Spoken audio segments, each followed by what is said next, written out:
You are now rocking with the hottest boxing podcast in the land. True Media Boxing Radio with your host, Coach Malachi Williams. True.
For the thousands in attendance and the millions watching around the world, ladies and gentlemen, let's get ready to rumble! Yeah. What's up, man? It's our boy, Coach Malachi Williams in the building. We back. True Media Boxing Radio. We are back. We back up in this piece. Let me make sure you guys can hear me. Okay, yeah, you guys can hear me. Because I just heard me through the TV monitor, man. So salute everybody, man, in the chat. Matter of fact, it's a little dark. Let me turn this light up a little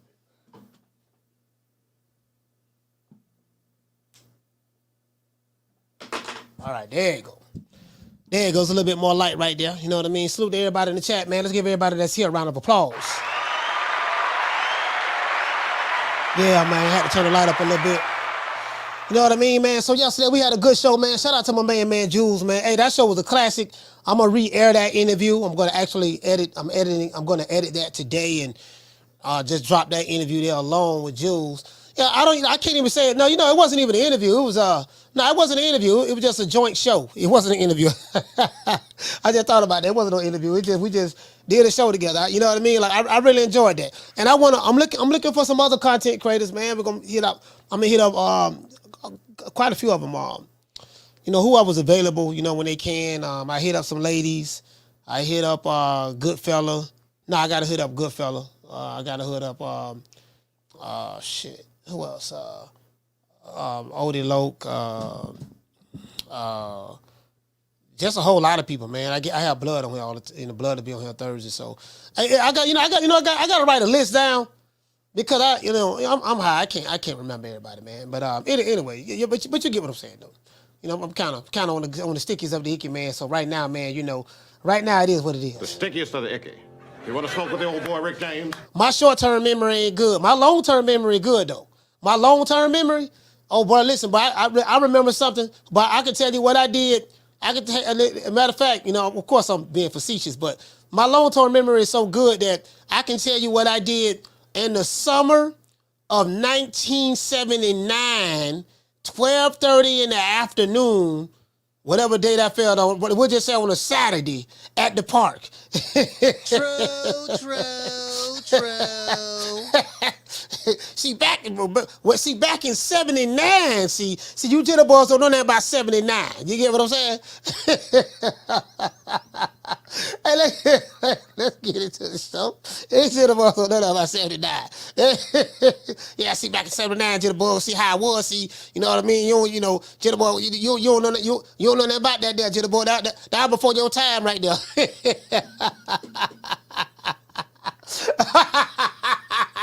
Hey, you know what? Hey, when I was young, when I used to talk to like the older dudes, the older cats, boy, them older cats, that's all they used to be talking about. Yeah, man, back in the day. Yeah, man, back in the days, man, we did this, we did that.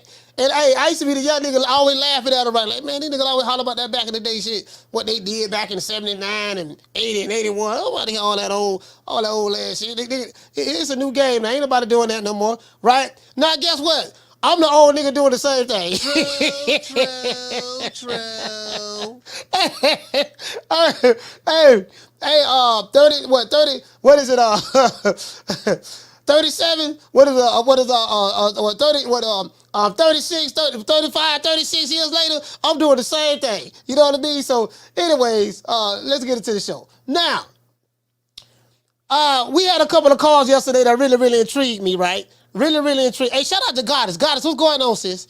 I got Goddess in the building. Goddess, what's going on? Hey, it was a couple of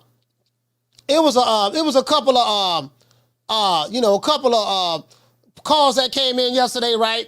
And then not only that, but I have this guy that hit me up on Instagram.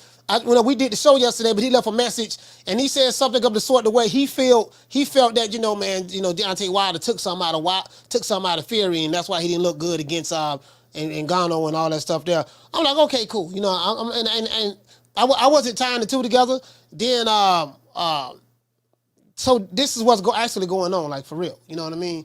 Of course, the Wilder fans I don't like Fury myself, but the Wilder fans really don't like Fury. And I don't know how Fury winning a split decision against Ngannou, how does that tie into Wilder? I have no idea. I really don't have no idea. You know what I mean? So, but it is what it is. Has Tyson Fury's skills diminished? Wilder fans seem to think so, says Wilder took a lot out of Fury. Before the Francis Ngannou fight, Tyson Fury let it be known that Oleksandr Usyk has to fight him by December the 23rd, or in December 23rd, in December the 23rd of December, if he, and he doesn't have a choice.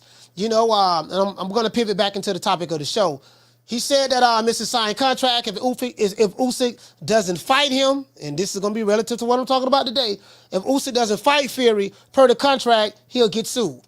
After the Ngannou fight, Tyson Fury said something totally different, opposite. Fury said in that interview that he'll be back in the ring sometime next year. Now, the question that I have as it relates to that is, how can Usyk be sued for breach of contract if he doesn't fight Tyson Fury in December, but Tyson Fury can't be sued for breach of contract because, if he doesn't fight him in December, he's saying we'll see him next year. So we're dealing with this guy, he lied all the goddamn time, right? So now, this does have me wondering, because I was thinking about something that Ring Guy Q said yesterday. This does have me wondering if the Gypsy King is having second thoughts about this undisputed matchup. But when, you get what I'm saying? Now, we do know that Tyson Fury is a habitual liar. So we know that for sure. So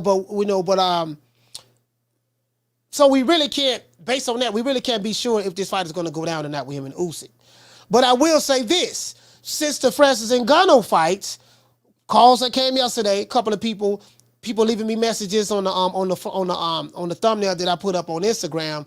Since that fight, some say that many fans pretty much notice I guess Tyson Fury's performance or lack thereof, footwork, stuff like that. Somebody called yesterday and said that his feet looked very, very slow. He looked unorthodox. So a lot of people noticed that yesterday. You know what I mean? And when he fought a novice as it relates to boxing in Ngannou, right? Some say his feet were like cement and he couldn't move. Some say that he had a piss poor performance, and this is proof that Wilder took something out of him. Now that's where they caught me at right there, right? Because because of his performance against. And I have the receipts. I actually have the receipt. The brother was corresponding on my Instagram page. It's really under the thumbnail. It's under the thumbnail of it's under the thumbnail of yesterday's show on my IG. And people on Twitter. A lot of the Wilder fans on Twitter are saying some of the same things. You get what I'm saying? And the reason why I don't know, I can't really sit back and say that Tyson Fury took something out of Fury. Because, Fury didn't look like that after Wilder. Some say that Fury didn't take Ngannou fight seriously. Whatever it is, people are talking. But what I'm saying is this here. When Fury fought Dillian White, when Fury fought Derek Chisora, now, of course, those guys, they don't have the skills that Tyson Fury have. But when he fought those guys, no one said that, hey, man, Wilder took something out of him when he fought Chisora. Wilder took something out of Fury when he fought Dillian White. But when he fight this guy, Francis Ngannou, Wilder took some out. So I'm trying to figure out why did it take a couple of fights for it to kick in, if that is the case. And I don't see that. Someone please explain that to me, and that's what I'm hoping. Someone explain it to me today in the chat. If I know Tyson Fury, if he feels like he's not the same fighter, you know what I mean, then, I don't think he will put himself in situations to where he think he'll lose. I just don't see that. As it relates to, whether he's the same or not, and if Wilder took something out of him. I mean, well, he did fight Wilder 3 times. Wilder dropped him twice in the first fight. Fury said he was knocked out for like 2-3 seconds. You know what I mean? When he hit the mat. But then he's like woke back up. And then in the third fight, Wilder dropped him twice. You know what I mean? So that is the case. But on the flip side of that, Wilder got dropped twice in the second fight and got beat so bad in the corner to where they stopped the fight. Standing knockout, TKO, right? So Fury took a lot out of him, if you look at it that way, because he was on the receiving end of the punishment, in that second fight. And then in the third fight, even though Wilder did drop Fury twice, Fury dropped Wilder twice, and he dropped him 3 times. The third one was a knockout. He knocked him out, put him to sleep. True. So I guess I can see what people saying about that. Well, both of them took some out of each other, but I'm like, I didn't get that.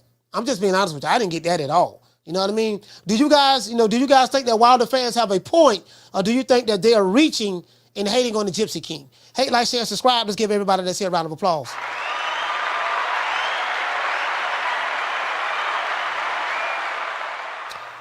It is what it is. We're going to get ready to get into the show, man. Y'all know what time it is. But before we do, we got to say all praises due to the Most High, the most exalted, the greatest human being on the planet Earth, according to the Wakandas, Mr. Al Heyman. Well, I guess I got to be like everybody else and sing Al Heyman. I can quit my job now, baby. 6 figures, baby. You feel me? But a name. Do you have a name? Oh, nah, I ain't got no name, Name them names, man. They know who they is. Name them names, please. The names need to be named. They know who they is. The Mexican monster. Shout out to Food Revolution. She said, I can't stand Tyson Fury. I feel bad for Paris because she seems really down to earth and likable. But Fury... So you feel bad for the wife, huh? Her name Paris. It is what it is. Hey, I want to drop these phone lines early, man. We got to get the likes up. Riley, you know what I mean? Get them. Look, fuck you. Fuck the plane you flew in on. Fuck them shoes. Fuck the socks with the bell on it. Fuck them cheap-ass cigars. Fuck your yuck mouth teeth. Fuck your hairpiece. Fuck your chocolate. Fuck Guy Ritchie. Fuck Prince William. Fuck the Queen. This is America. My president is black and my Lambo is blue, nigga. Now get the fuck out my hotel room. And if I see you in the street, I'm slapping the shit out of you. Man, it is what it is, man. I'm finna get ready to drop the phone lines anyways. But listen, man, I really don't, man, you know what, man? This whole thing had me thinking about the heavyweight division, man. I remember when a lot of people started getting high on not Derek Chisora. What the dude name is? Joe Joyce, the Juggernaut, and Frank Warren was all in front of the TV screen. I think Joe Joyce, he had no beat what the dude named Dubois. And then after Dubois, I think he knocked out Parker. After Dubois, I think he knocked out Parker, Tony Parker, and then Frank Warren was getting online, and he was like, oh man, this guy is, he's the juggernaut, and this guy is better than George Foreman, and he's so big and strong, and I remember all that, right? The thing that get me is the hyperbole, right? The hyperbole just be at an all-time high when a fighter have a good fight, or he fight somebody. That's okay. The man fought a whole head cheese sandwich. He looking like Spider-Man. He looking like the Amazing Spider-Man. You know what I mean? Against the Green Goblin, and y'all getting the Holy Ghost, getting all excited for nothing. True. Do you? Hey, shout out to Swat Jones. Do you get what I'm saying? Like some of these dudes, they be doing the Tootsie Roll, the butterfly. I'm like, dude, okay, all right, now hold on, swole up. Yeah, I mean, there's nothing wrong with being excited for the fighter, but bro, when you go to talking about comparing them to, yeah, man, he'll beat George and he'll do this and do that. I'm like, dude, he fought Papa Smurf. Yeah, but did you see how he looked against Papa Smurf? Yeah, but it was still Papa Smurf. Papa Smurf, 89 years old. Got a snow white beard. His gray hairs have gray hairs. That's how old he is. You get what I'm saying? The man gray hairs have gray hairs. He fought him. And now he'll beat Foreman. Now he'll beat Ali. He'll beat Shavers. He'll beat Ron Lyles. Now he better than Lennox Lewis ever was. Like, come on, man. True. You get what I'm saying? Like, just some of the, I mean, the hyperbole, bro. It just be too much. You get what I'm saying? But listen, check it out though, right? Over here at Nick Sack Promotions, if you somebody in the chat and you getting bullied and you want Nick Sack Promotions and you want old coach to send somebody to your crib to, you got somebody who trying you online, you got somebody who disrespecting you online, and you want to go put hands on them, but you can't throw no hands, Nick Sack Promotions got somebody for you. What it do though? You ever wanted to whoop somebody's ass but you can't because you ain't got no hands? Well, fuck with me though. All you gotta do is dial 1-800-WHAT's happening, and I come beat their ass for you. I do chokeouts, knockouts, slapouts. What's happening, homie? How you get in my backyard? You got beef with a nigga named Paul? Fuck that nigga. Body slams, wedgies, nigga, I do disguises. What's up, one brethren? You been sleeping with Nigel's wife, huh? No. You're lying. Ladies, if your nigga ain't acting right, ain't paying child support, I'll come slap his ass out for you. What's that, nigga? Whoa. You don't take care of your motherfucking kids? What? I just paid my ex-wife like right? $700. Cool. Yeah. Is that right? Yeah. All you gotta do is bang my line. 1-800-WHAT's happening? I'm just saying though, anybody going through some kind of problems, just hit the old boy up. I got some goons I'm gonna send over there to you, man. True. Anybody. Any of these internet games that can't throw they can't throw no hand. Don't worry about it, dog. We got you. You know what I mean? For the low price, y'all reach out. The dog gonna reach out to the old boy. You know what I mean? I sent a couple of goons over there for you. Hey, you know what? And also, I'm finna drop the phone lines anyway. We gonna rock out. But also, anybody get out of line, you ought to know how we do it over here at Nick Sack Promotions. Old pussy ass nigga, what's going on, boy? I'm telling you, boy, I'm knock your fuck ass out, boy. Blow for blow, pound for pound, nigga. I got the title, nigga. I'm telling you, boy, I'm finna knock one of you what kind of niggas out. Nigga, I got these hands, nigga. I'm throwing them paws at that nigga, finna knock your ass down again, nigga. Get your ass back up, nigga. Don't run, nigga. I'm telling you, boy, I want all the smoke. Nigga, I'm throwing them paws, nigga. I'm putting them hands on you, nigga. I told you what I'm gonna do to you, nigga. Catch you with the check left hook. Nigga, I told you, boy, pound for pound, nigga. I'm the best. This more action than any Devin Haney fight. Put these paws on you, nigga. I told you, I got you backing up, nigga. Nigga, watch that check left foot, knock your ass down again, nigga. I'm telling you, boy, it is what it is, nigga. I'm gonna make it do what it do. I'm telling you, boy, we ain't even playing over here, boy. Yeah, we got some tough competition over here, man. That's all I'm saying, man. We got some tough competition over here. You feel me? Yep, that's right. I'm running things. Cream corn. That's why they call me that. Smooth. I got more measure for your pleasure. Stick with me, baby. I'll have you farting through silk. And let a nigga mess with me. I'll jump on him. All 93 pounds of pure dynamite.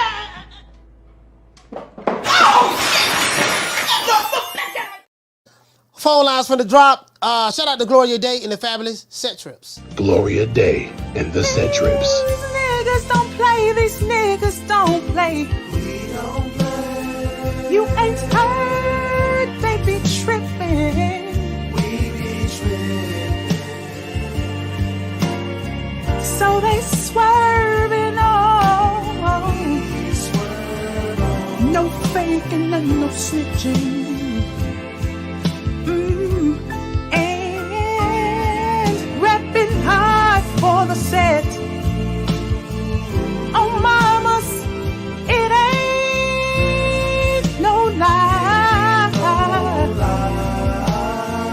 Because niggas gonna bust. Yeah, man, phone lines open, man. 530-494-9636. Hit the old boy up. You wanna talk some shit? Call me. Start some shit, bitch. Sup, fool? You gonna talk shit about me, homie? Where you from? Hundreds of niggas is waiting for your motherfucking call, and they all talking shit about you right now. Call the coach at 530-494-9636. We waiting on your bitch ass. So, I don't know, man. I think I don't know. This could be this. I think this could be just a reach, in my opinion. I think this could be just a reach. I don't really know how much Tyson Fury's skills have diminished just based off of that. I really don't know how much his skills has diminished, but I think me personally, I think that's kind of a reach. I don't see how Wilder is the reason why he didn't perform well against Ngannou. I don't really see that. Carla, what's your name when you calling from? What's good, Coach? Scott from Harlem. How you, bro? Man, Scott from Harlem, man. My granddad from Harlem, man. Salute, fam. Yeah, I remember you told me, hey, listen, bro, I wasn't even going to call today, but after that reach by these Wilder fans, I had to call in. Mm-hmm. First of all, years ago, I thought Wilder was a great hitter. If you really watch boxing, you learn to bet with your money, you bet with your brain, not bet with your heart. Mm-hmm. I saw he could hit, but I saw he had no stamina. The leg stance was too wide open. But I still pulled for him the first fight against Fury. Like, okay, he's fighting a guy from another country. He's a brother, whatever. But we're not going to do that pro-black shit. Mm. Only thing that he walked out of that ring with, he didn't take shit from Fury except, like, all he got was fist. Yeah. You know, the whole fight. Like, I mean, like, to say, like, it's a delay. First of all, the man's older. The man was never in top shape. And I'm not defending Fury at all. Mm. But we can't say this Wilder shit. We just can't put this is such a reach by Wilder fans. Yeah. Sometimes take your L's and take your L's. Like, I pulled for Wilder. But by the second fight, you could see this dude could not beat him. Yeah. This is a reach by Wilder fans, bro. The guy won't, he's not even getting in the fight. As soon as he was in his last fight, whatever his last fight was, as soon as he gets hit by anything, he reverts back to the same old style. Right. This is such a reach. I can't take boxing, alleged boxing fans. Your man take a L, now you start making up the crazy shit. It doesn't even equate to boxing. That's not even how men should watch sports. Mm-hmm. But that's how men go broke betting on sports. Yeah, no, I know, I get exactly what you're saying. I think it's a reach as well. I mean, I do get it. Fury didn't look all that great against Ngannou. Some people feel like Ngannou won that fight. I totally agree with that. He didn't look great at all. But I didn't. You know, it's kind of hard for me to say that. Okay, yeah, man, Wilder took something out of him. That's why he's not looking good. Okay, well, how come? Well, he had 2 fights before this though. And that was never said or brought up. He fought Derek Chisora and he fought Dillian White, and no one said anything about Wilder took something out of him. It's only when he fought this fight, his third fight, removed from fighting Wilder. Now you get what I'm saying? I think it's a reach. I think it's a reach too. Yeah. No, the way I look at it is like Coach, if you look at like most like fights that go 12 rounds, take a little bit out of each man, no matter what. 12 to back in the day, 15. It's going to take something out of that fighter. But we can't say it after the fact. If you just said that right after the first 3 fights with those 2 dudes, you can say it. Mm. But this is a reach to say it after the fact. I truly believe his time is just about up. I'm not a Fury fan. I think he's great. I think he's great for boxing because he's white and he's marketable and they love his style and everything. But Fury's getting older. He was never in shape. And you could say that, he boxed Wilder and they went through some great fights, but we can't reach for it after he didn't look bad in the last 2 fights. I think part of it is this young man. He said we can't reach for it. He said we can't reach for that after he didn't look bad in the last 2 fights. Yeah, you're right about that. Yeah, it's such a reach, and like what happens is first of all he's fighting a legit big athlete. That dude was big and supposed to be the hardest punching man in the world if you go by the PSI. Yeah.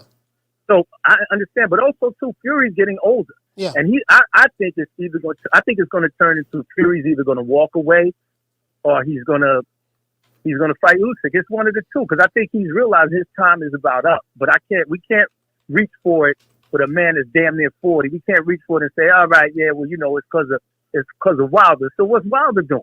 Yeah. Yeah, what's Wilder doing? You're right about that. You're hitting everybody on the head. Like, okay, well, like if we go by that logic, then surely Fury must have took something out of Wilder because he stopped him 2 times. He knocked him out, He face planted him in the third fight, and in the second fight, he beat him. He beat him to death. So, yeah, you're right. But it go both ways. Yep, absolutely, coach. And also too, one more thing too, when it comes down to that, like one of the things that I always wonder is that, well, I wanted to call in and say that before, is that he never challenged. Wait, I'm on the phone. I'm sorry. I'm sorry about that. When they fought that last time, it was like I'm sorry, man. The kids got me thrown off, bro. I'm sorry about that. Mm. All right, no problem. But anyway, yo, coach. That's what I want. When you were talking about it last week, you started talking about how they blew the opportunity for the Wilder Joshua fight. Mm. Like now, I'll watch it, but I wasn't going. Like I ain't gonna pay no crazy money. I'll probably go to somebody's house. I'm really not into it as much as I would have been into. They blew probably 50 million to 60 million a piece for each one of them.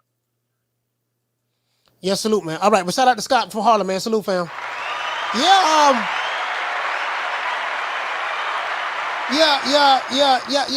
I definitely think that's reaching with Stretch Armstrong arms.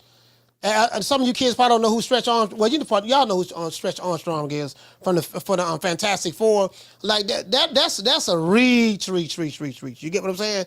And we still don't know exactly what Wilder's going to look like when he come back. I mean, yeah, he fought Robert Helenius, but shit, that wasn't nothing. The man, he threw a half a punch, caught his best friend, one of his friends, sparring partner, Robert Helenius, and he laid out like a mummy. So, I mean, you know, that ain't no indication that he's back. We don't know what is his punch resistance like, you know? Carla, what's your name? Where you calling from? Jamie from New York. Jamie from New York, talk to me. Hey, Coach, what the hell are these Wilder fanboys talking about? That's crazy to me, man. You know, that Fury got old or lost the ability to fight, you know, overnight, and it's going to show 3-4 fights later because Wilder has something to do with that? That's crazy. Yeah, no. I don't get it, man. You go on Twitter. I don't get it, bro. That's what they saying. Yeah, I'm dead serious. Man, bro, that's insane. Listen, anyways, the heavyweight division sucks, man. You know what I'm saying? The MMA fighter that goes the distance with a lineal champion, bro, to me, that's a win, bro, in my eyes. To be honest with you, Coach. You know what I'm saying? That's why boxing's fucked up today. You know what I'm saying? They give the win to the wrong guy, and that's why nobody respects boxing. And it's always something fishy going on in this sport. You know what I'm saying? You know, when it goes to the scorecards and shit, they usually give it to the most popular guy to win. But again, I can't go by what two people saw. This guy Fury winning the fight versus millions of people throughout the world. We saw it otherwise. You know, again, man, I'm just shaking my head, Coach. This is wrong, man. Let me ask you this.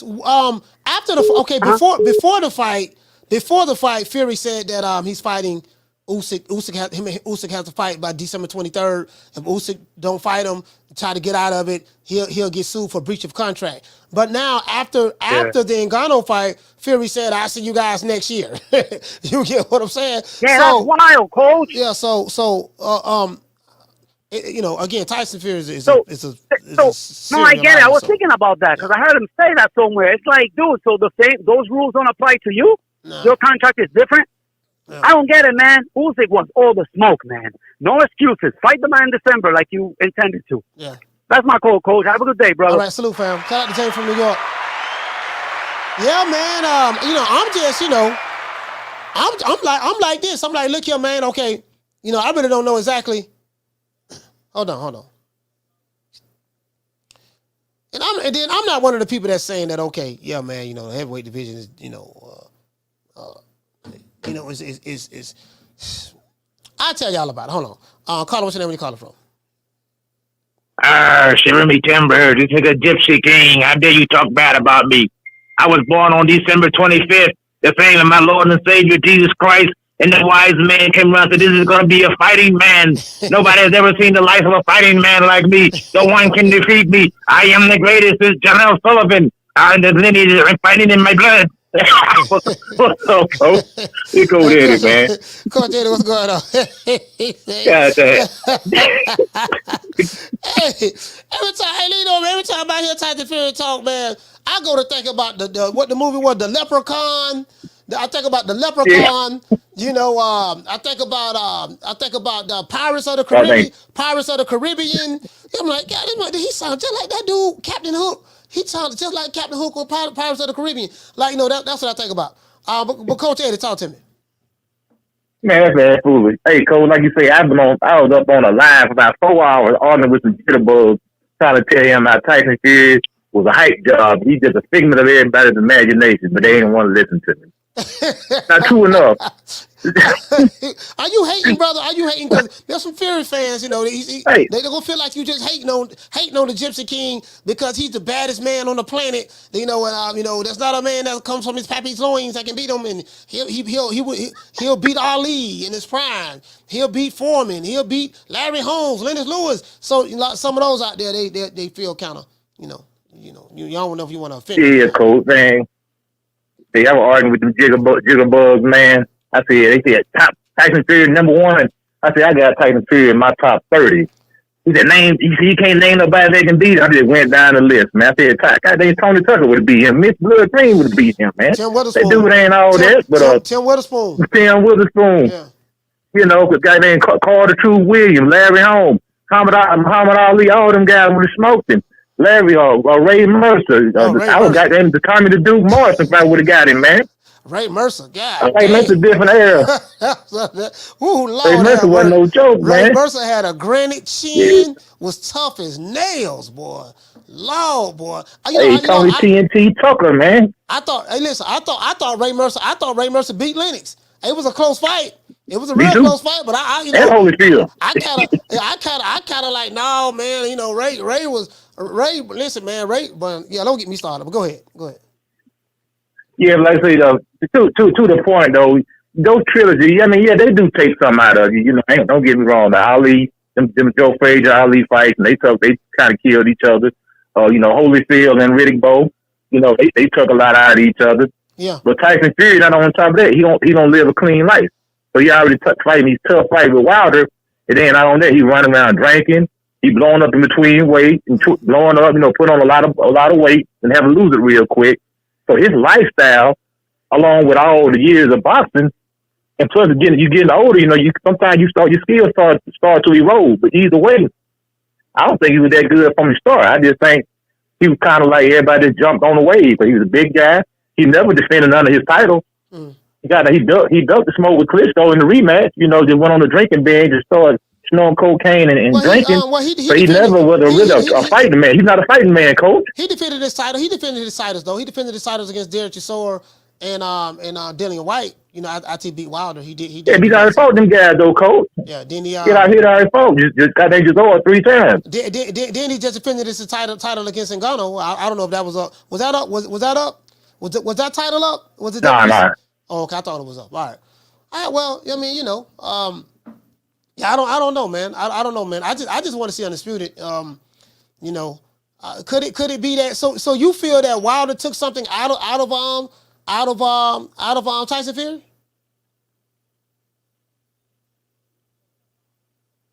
Coach Eddie. All right, I think Coach Eddie is off the line. I think he's off the line because I can't hear him. I'll call him. What's your name when you call it from? Hold on. I'll call him. What's your name when you call it from? Martin from Oakland. Martin from Oakland. Talk to me. Yeah, Coach, you stay giving us tomorrow's headlines today, so you already knew Wilder fans were going to be over here ready to rejoice the moment Wilder's ass hit the canvas, or should I say the day after, because that's when they found out about it. Because, you know, they don't be watching no boxing. He knew they were going to take a day off of mourning Spence's loss to Crawford, you know, just like they would be ready to celebrate Fury getting a speeding ticket or slipping in the shower or even stepping in some dog shit. You know, ain't nothing surprising about that. Anything that has to do with Fury from here on out, it's all going to be because of Wilder according to them. You know, nothing to do with Father Time, nothing to do with him being undisciplined, nothing to do with him, you know, just picking the wrong cherry. It all has to do with Wilder. Yeah,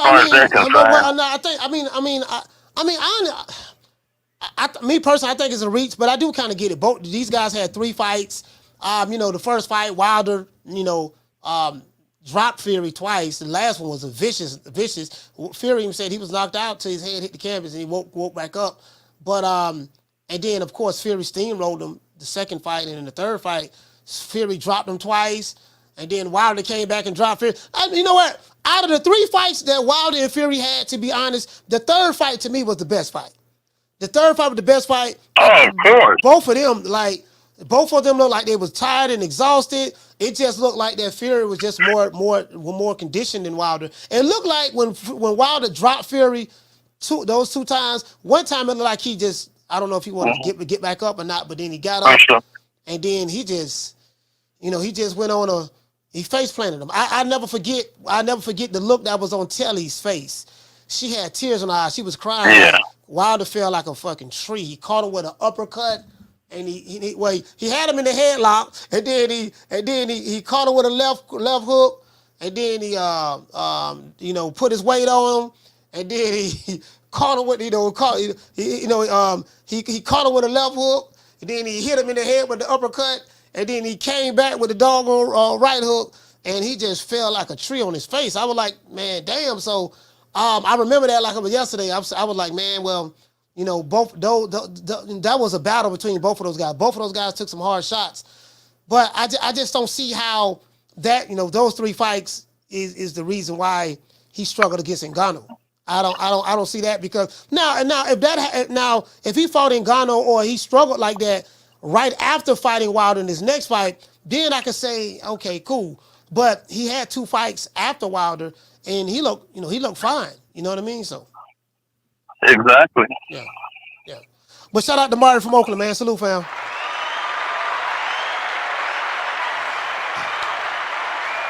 So I can't see that, because both guys had moments. Both guys had moments against each other. You know what I mean? In the 3 times they fought. And the thing I will say is this, and I say this time and time again, and I think anybody that's a Deontay Wilder fan can admit this.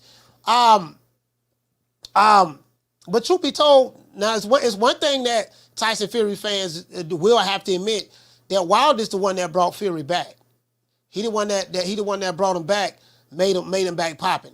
I was looking at an interview with Tyson Fury over there in Saudi Arabia, and he was being interviewed, and he was talking about how he doesn't get respect in his own home country, and he said that the Saudis, look, when I'm in my home country, they don't. He said that his own fellow countrymen over there, the media, they don't respect him the way the Saudis respect him. I have the actual video. Go look this video. I had a video.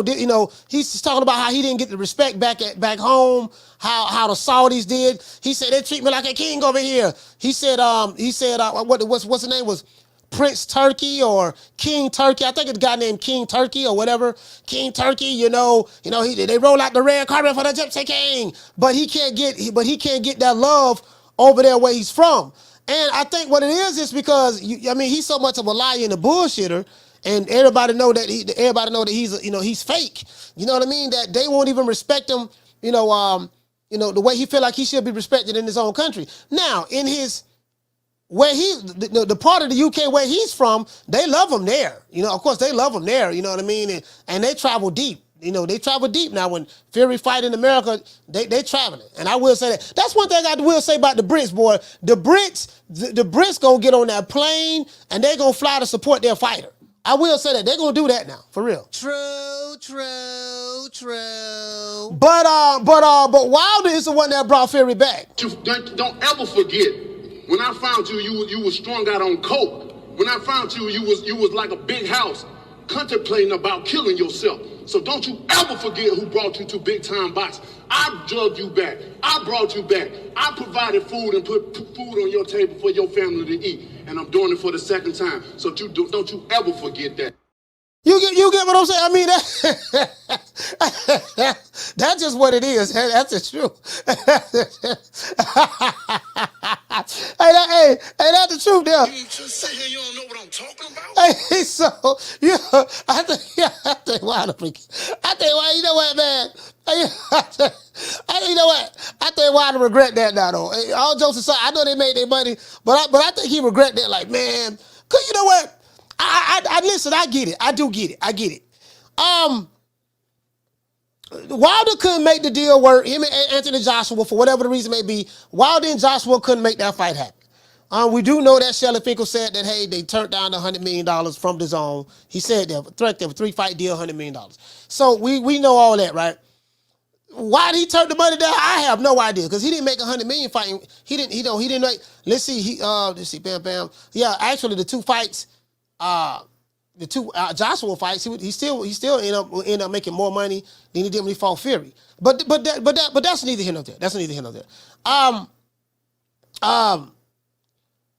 He kind of like, you get what I'm saying? That didn't work out, and then he pulled Tyson Fury out of the grave. And the thing is I get it. You know, you fight this guy, and in the first fight, you thought you had him knocked out, and he rises up from the grave. And then Fury, actually, the second part of his career actually happened because of Deontay Wilder. And it was because that fight, you know, Fury raised from the grave, so to speak, after being dropped, after being knocked out. And he woke up from the grave, beat the 10 count, and then his popularity rose. I think they had a documentary about him. He was on the mental health circuit. You get what I'm saying? And Fury became more popular after that fight than Wilder did, because even though Wilder gave him, Fury said he was knocked out for 2 seconds. That's what Fury said. When his head hit, he said he was knocked out, but when his head hit the canvas, he kind of like woke back up. Carla, hold on. And you get what I'm saying? So you fight this guy, and then this guy becomes popular. They talking about him on wrestling, WWE, the game, the Big Show. Everybody talking about how he rose from the grave, and he went around America. He went around America doing speaking engagements by talking to the children, how he overcame. Like, everybody felt sorry for him. You get what I'm saying? Everybody felt sorry for him. Oh man, how Tyson Fury, do you guys remember that? How Fury overcame adversity, and oh my God, he's such an inspiration, and he had everybody right there in the palm of his hands. Had everybody right there, right? And Wilder mad at the mug, going into the second fight, because why Fury getting all this praise? Why everybody praising Fury so much, but they, in my own country, but they overlooking me. So I kind of feel where Wilder coming from with that. To be fair, Carla, what's your name? Where you calling from? Hey, this is Swat Jones from Fort Worth, Coach. Hey, Swat Jones, Fort Worth. Talk to me, fam. Hey, what's happening, fam? Man, you know what's funny, man? I wasn't even gonna support that damn fight, man. With Fury versus and I wasn't, man. But then I love boxing, so I'm like, shit. Let me tune in, man. You know what I saw, man? Because I don't think Wilder can beat Fury. I just think, Fury just, and I like Wilder as a fighter, man. I do. I respect him. You take a L every now and then. That's just what happens when you fight. The more you fight, the more risk you get to taking the L, period. So it's like, Fury got him. I think what I saw in Fury, man, I saw a guy who beat a monster like Wilder. But then now you're starting to see the man like, oh, go ahead. No, go ahead. Talk. Go ahead. What I was going to say now, I see like a man that want to be a movie star, like a man that like craves attention, you know, like that, like what they call it, like attention. I don't want to say that because I respect to the ladies, but he craves attention. Yeah, attention whore, you know that, and I see that now, and sometimes it happens with guys who can fight like that, and I think ain't nobody, you know what I'm saying? I just saw him out of tune with, or you know, are you still a boxer or are you an entertainer? You know, are you trying to go to WWE wrestling or are you trying to really, have a solid career or give us quality fights? And I didn't see a man who wanted to give fans like some quality shit. And then I heard Bob Arum say, what he say, it's time to stop bullshitting and get back to boxing. You know what I mean? I just think it didn't go. I don't think it went how Fury envisioned it, but I think Fury need to get back to reality and put them gloves on, fight Usyk. You know what I mean? But I just think the man want attention more than he want to box. That's just what I see. All right. Well, shout out to Swat Jones, man. Fort Worth, Texas, stand up, man. Salute, fam. I mean, he might have a valid point. I mean, but this is the thing, though, right? Okay. Put yourself in Fury and Wilder shoes. Put yourself in both of their shoes, right? Just imagine you, Deontay Wilder. You know, you turned down $100 million from the zone. Shelly Finkel, I have the interview. I can pull it up right now and let you guys hear it for yourself. And you know, as a matter of fact, I'm going to do that. I'm going to pull that up right now. And so you turn that down, but then you know you give what do we say? You give Tyson Fury a shot, bring him out of nowhere, give him a shot, and then he becomes more popular than you are in your own country.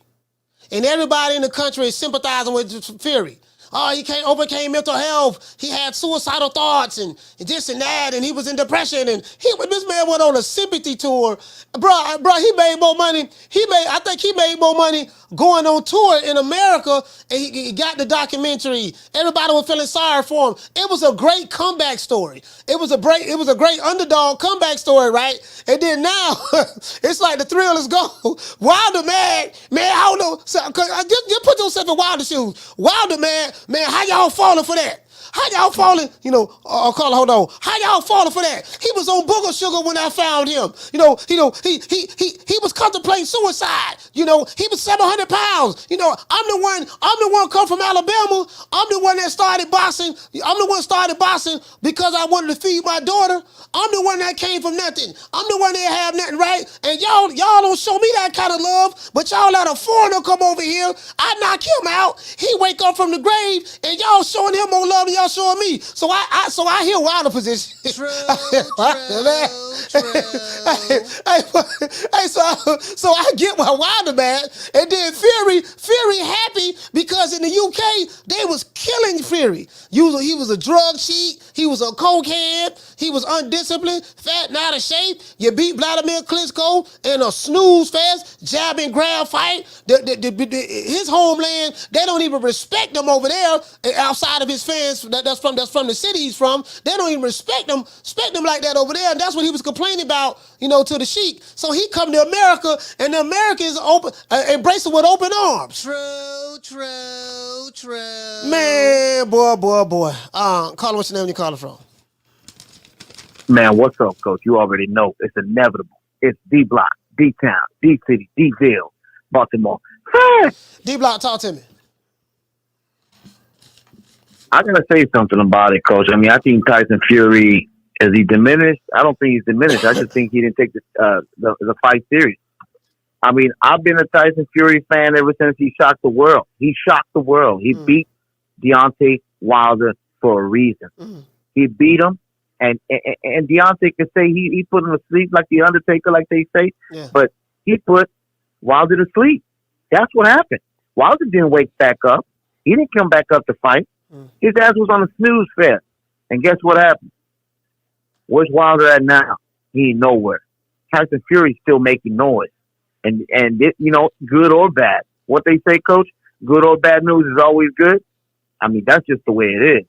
I mean, at the end of the day, do I believe Tyson Fury is one of the greatest fighters of all time? I believe he's one of the best to ever come out of England. I tell you that. And is he afraid of Usyk? I don't think he's scared of Usyk, Coach. I think Usyk came along, did his thing. I got nothing but respect for Usyk. Can he beat Holyfield? Hell no. We already know that. He beat Joshua. Joshua was stiff. Let's be real with that. Usyk got angles. You know, he trains with Papa Smurf, or what's his name? Lomachenko's daddy. You know what I mean? It is what it is. It's the way of the technique. Do I see Usyk beating Tyson Fury? No. Can't. The guy's too big. He's too long, Coach. He's a boxing purist. I mean, Usyk can do whatever he wants, but once that fight goes in there, I mean, I'm telling you, I think Tyson Fury will outbox him. What you got to say with that? Yeah, I totally disagree as usual. I got Usyk outboxing Tyson Fury. That's just how I have it. I can't wait to see the fight. You know, so I can't wait either. We can get to the conclusion of this undisputed. So I hope Tyson Fury don't pull out of it. You know, he said that they go to fight December 23rd. Now he's saying we'll see him next Yeah. year. His thing with Tyson Fury, you know, he lied so much, so I don't believe nothing until he gets in the ring. So we'll see. But we need to, you know, I don't want to be assuming anything. We need to see the fight. No more explanations. It's gonna happen. That ends all. And I got one more thing to say. Yeah, this is why I'm saying that Usyk's not gonna beat him, Coach. I mean, you don't have to give him no reason. I mean, you say he ain't gonna beat him. You say you ain't gonna beat him. No, I mean, it's fine. You know, we got other calls. We got other calls, D-Block. But I'm gonna let you. Can you wrap it up in 30 seconds? Damn right. The key thing here is Usyk ain't got it. He ain't got that power. And I promise you, Tyson Fury gonna bury him to the ground. D-Block, D-Count, D-City, D-Ville. Fuck him up that. That doesn't make sense. So when has power been the determining factor to win boxing matches? You get what I'm saying? Like, I mean, we got some examples of dudes with power getting knocked out. I mean, just because you don't have power, and I won't say he ain't got no power, because a lot of times it's just accumulation of punches. But if that's a determining factor, you know, that whether he's going to win or not because he don't have the power. Tyson Fury ain't got no power neither. So what that mean? Shout out to Almighty King for dropping that $2 super sticker. Salute, fam. Shout out to Get These Hands for dropping that quarter of a bam dub on your boy. Super chat received. Playtime's over, boy. Carla, hold on. What you say? You say facial expressions always are telling. He said the same look Fury had when he got dropped with the same look Wilder had on his face in round 12 when he got up. Okay, yeah. I see exactly what you're saying. I mean, basically, you're saying fear. Carla, what's your name? When you calling from? Yo, Coach, what up? This Uncle Jack in Minneapolis. Peace to the chat. All right, Uncle Jack in Minneapolis. Talk to me, fam. Hey, real quick, Coach. I'm gonna say this: Tyson Fury got to be the biggest bullshitter in modern boxing, dog. If Bob Arum is telling him to cut the bullshit out and get back to boxing, how big of a bullshitter is Tyson Fury? Yeah. Off the top, off rip, bro. Shout out to Coach Eddie, because he was right. He never gave Klitschko that rematch. Yeah. Came up dirty on the drug test, started sniffing coke, and then didn't box for 2 years. But anyways, that ain't got nothing to do with nothing. All I'm going to say is this here.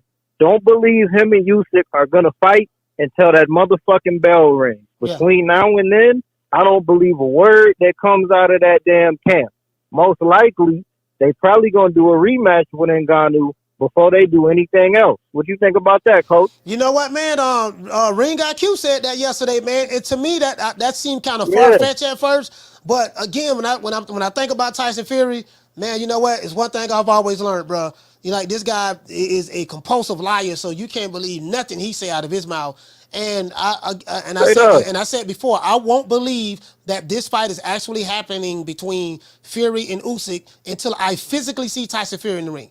Because what I don't like about some of his fans is, like, this guy tell you that, hey, you just never know if I'm lying or telling the truth, because when I'm lying, people think I'm telling the truth, and when I'm telling the truth, people think I'm lying. So he lets you know that, but they like that. They like that. You know, he's still the greatest in the history of boxing and all this stuff, all that crazy stuff. So I won't believe it until I actually see it, to be fair.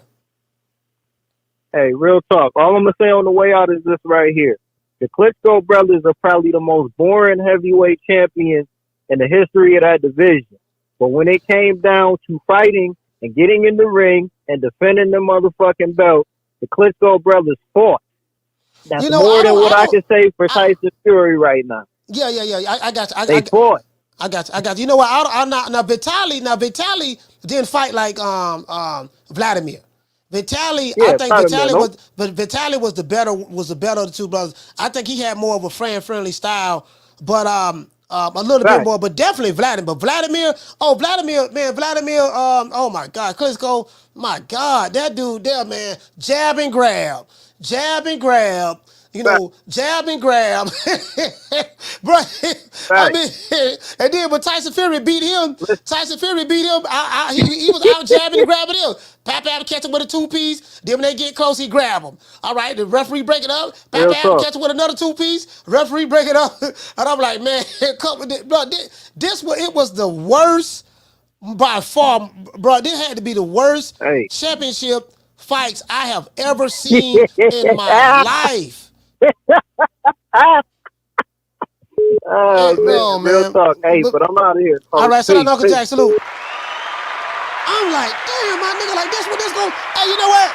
I think when the Klitschko's got the belt, they like, you know what, man, I'm done. Vladimir, I think that's what killed the heavyweight division right there. Carla, hold on. I think that's what killed it because when he got the belt, it was like, man, Lord have mercy, man. This right here, man. No, you gonna grab him again and again and again, and then the American boxers fell off, and then now we ain't got no heavyweights. We ain't got nobody. Really, you get what I'm saying? Carla, what's your name? Where you calling from? How you doing, Coach? I'm Jesus from Houston, Texas. Jesus from Houston, talk to me. Mike, like I was gonna say, I know Jared Anderson is a really good heavyweight, but what do you think of Richard Torres? Do you think he's coming up, or you say you said Richard Torres? Yeah. I'm not gonna lie to you, fam. I don't even know who that is. He's a heavyweight. He's a heavyweight. He's coming up from California. He was an Olympian. Yeah. I'm not gonna lie, fam. I don't. 2020. You say for 2020? Yeah, I think he was an Olympian in 2020. Yeah. I think he got the silver, if I remember right. Yeah, I don't know who he is, man. My first time hearing about him was you bringing him up. I'm being honest with you. Oh, okay. But no, I know Jared Anderson is going to be a really good heavyweight. But I was seeing what you knew about Richard Torres, if he was going to come up too, or yeah, I don't know. I don't, man. You know, yeah, I don't know nothing. I don't know nothing about him. To be fair. Oh, okay. All right, yeah, I don't know nothing about him. I gotta look him up and see. I might have seen him before, but the name don't ring a bell, bro. It really don't. Oh, okay. I would recommend watching his videos. Like, he has power, but he also has he reminds me of Mike Tyson, the way he moves. But he's really good. All right. I'm gonna check him out. No problem, Coach. All right, Thank shout out to you. Jesus from Houston. Hey, what you say? Somebody say he's a top ranked fighter. What's his name? Richard Torres? Let me see. Have I seen him? Richard Torres. The name don't sound familiar to me. He say Jokers better leave. Hold on, Richard Torres. He's nice. All right, let me look him up. Let's look him up. I might have seen him before. I don't know, man. I don't know, man. Like, you know, these names don't. You get what I'm saying? Like, these names don't stand out to me. I'm just being honest. Richard Torres. Let's see what's up. Maybe I've seen his face before. Richard Torres. Let me see. Let's look this guy up. Dude say Richard Torres. Let's look him up and see. He a heavyweight?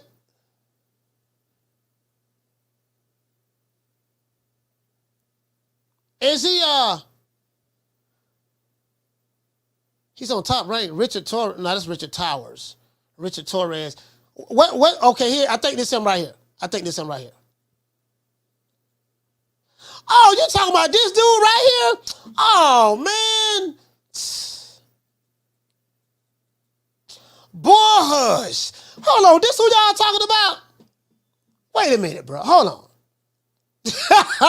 Wait a minute. Hold on, man. This who y'all talking about? This dude right here? The curly hair dude. The dude with the perm. This the dude y'all talking about? Man, this man trash. True. This man ain't fighting nobody, man. Man, come on, man. Y'all talking like, come on, bruh. Man. Wait a minute. Y'all saw his last fight. This man ain't fighting nobody, man. True. Man, this man, look at that. He knocked this dude out in the second round, knocked him out in the first round, knocked this dude out in the first round, knocked that dude out in the third round, knocked that dude out in the first round and sixth. This man fighting 6 rounders right now. Man, no, man, hell no. Y'all got to do better than that, boy. You got to do better than that. I didn't know y'all were talking about this dude right here, the dude with the curly hair. Yeah, man, come on, man. Yeah, he a prospect, but buddy, listen. Yeah, he a prospect, but buddy called here talking like he was a killer already. True. Yeah, no, I mean, listen. Okay, well, call here and say he was a prospect. Say, hey, man, hey, coach, have you seen that prospect coming up? Yeah, the prospect. Yeah, if he would have said that, I'd have been like, oh, okay, cool, he a prospect. But he was talking like, yeah, man, he been that good, man. You got to see him, man. Try to tell you, boy. Y'all be like, man, come on, y'all seen this dude, man. What's your name? Where you calling from? What's going on, man? It's Blood Boxing, Gainesville, Florida. What's going on with you, coach? Hey, Blood, Good to see you, man. Hey, Blood, what's going on, fam? Talk to me. Hey, man, listen, man. I knew you done seen Richard Torres before. I think you covered one of his fights, coach. But I will forget, too, though, because these guys, they just don't stand out. You know what I'm saying? So it's real easy to forget these guys' names, man. I didn't know the man's name. I do it all the time. Hey, Blood, I seen him fight, but I didn't know his name. You know what I'm saying? Listen, man, I forget these dudes the next day. The next day, I can't remember their names and stuff like that. But listen, man, I'm going to stick to the topic of what you're talking about here, man, right? Yes, sir. You're talking about these Deontay Wilder fans. Now, listen, I don't have no problem with a real Deontay Wilder fan.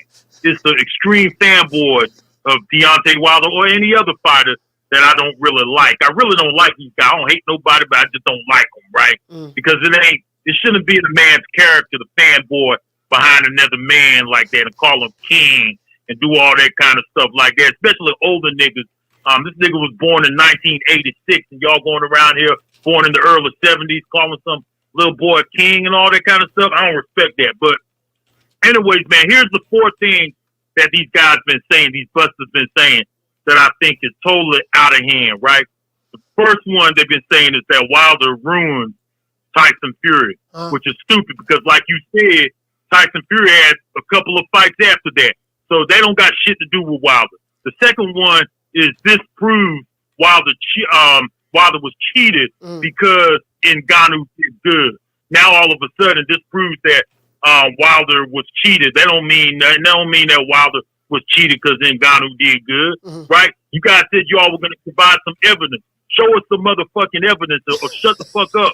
Either one, right? And then there's another one too. Is Tyson Fury doesn't have any power, but Wilder, he got the power, but Tyson Fury don't got none. But Wilder got the power. Well, Tyson Fury had enough power to drag your boy all over the ring, right? And beat his ass, right? So I don't want to hear that shit either. Another thing that I'm hearing too, I don't know if you heard this one yet, Coach, but people are saying that Tyson Fury stole Deontay Wilder's fight, man. Right? They're saying that Deontay Wilder... What you mean? How he stole his fight? They said that he was the one who originally proposed a fight to Ngannou, and Tyson Fury stole his idea and got Ngannou in the ring, and that was really supposed to be Wilder's fight. And why can't y'all bless the brother man and give the brother man the fight and give him the payday? And he stole Wilder's idea and all that stuff that these stupid queers, these little sissies be talking about all the time. No, man, I tell you what, if he stole his idea and he gave $50 million for it, shit, hit that nigga in the head then. Shit, I mean, shit. If I could legally steal something from somebody and I could get $50 million for it and legally steal, because we know that fighters steal fights. Look what Floyd Mayweather did with Adrian Broner's rematch. He stole that. Yeah. So if that's true, that it was originally Deontay Wilder that was supposed to get that Ngannou fight, and Tyson Fury hit him in the head. Oh, well, it is what it is, boy. You ain't getting none of the money, so what you worried about that for? So these guys, man, they acting like a bunch of sissies again, right? Yesterday, one of them called my West Coast homie, Reggie Owens, said that, hey, man, you defended your white daddy because you said Ngannou would beat Wilder and Anthony Joshua. What is the Ngannou, Wilder, and Anthony Joshua? All three is black, man. Like, these motherfuckers are confused, man. What the fuck wrong with them? They always got a problem with somebody critiquing Wilder. They want to bring his name up all the time, and then when you don't agree, it's a problem. But yet they want to come out here and dog on Terrence Crawford at the drop of a dime every fucking day. They want to be dogging on Terrence Crawford, and then when somebody got something to say about Wilder, it's a problem. You better take your little skinny ass on down the road, fat ass, which even one, because I'll drag they shit across the concrete. They come to me with it. You ain't gonna sit up here and give me your opinion on Terrence Crawford every fucking day, and then I don't got no opinion on Wilder. Man, I'll beat your ass and break your jaw, man. All these niggas out their damn mind, man. And I'm just talking about the extreme Deontay Wilder fans. Them the ones who acting like sissies. Them the one acting like sisters, man. Take your little white Howard ass on down the road somewhere, boy. I'll drag your shit. Shout out to Ngannou. Oh, another thing too, Coach. One more thing too. These guys are mad because Ngannou is ranked in the top 10, right? They mad about that. But when was the last time Wilder fought? Wilder ain't fought. Wilder shouldn't be number one in the WBA and WBC. This man fought. Look on the Fox Red, Coach. This man fought 3 times in the 2020. He took 2 losses, right? And then he only had 1 win, and that was like all going on 2 years ago now, right? A year and a half, something ago, he had a win. Now, that would be like Ali leaving the division, leaving the heavyweight picture in the late 1960s, and then still being ranked until 1974 without never fighting. Because we going into the 3rd fight. I mean, we only had 3 fights, and we going into 2024. And this man has only had 1 win in this whole decade. 1 win. If y'all got a problem with that and y'all want to call me a sellout black man, come say it to my face and I'll beat you down, boy. That's all I got to say. You come talking to me about none of that crap, I will whoop your butt over that right there. That's pretty much about it, bro. That's all I got to say, my brother. I'll talk to you later. Don't piss blood off. Don't piss blood off. Hey, that sound like something that popped off. That sound like something that popped off over there in blood chat. Somebody probably was in blood chat talking that flim flam. Blood like, man, damn, I'm tired of this shit. You niggas talking this shit. But I'm finna call Coach right now. Hey, you know what? Hey,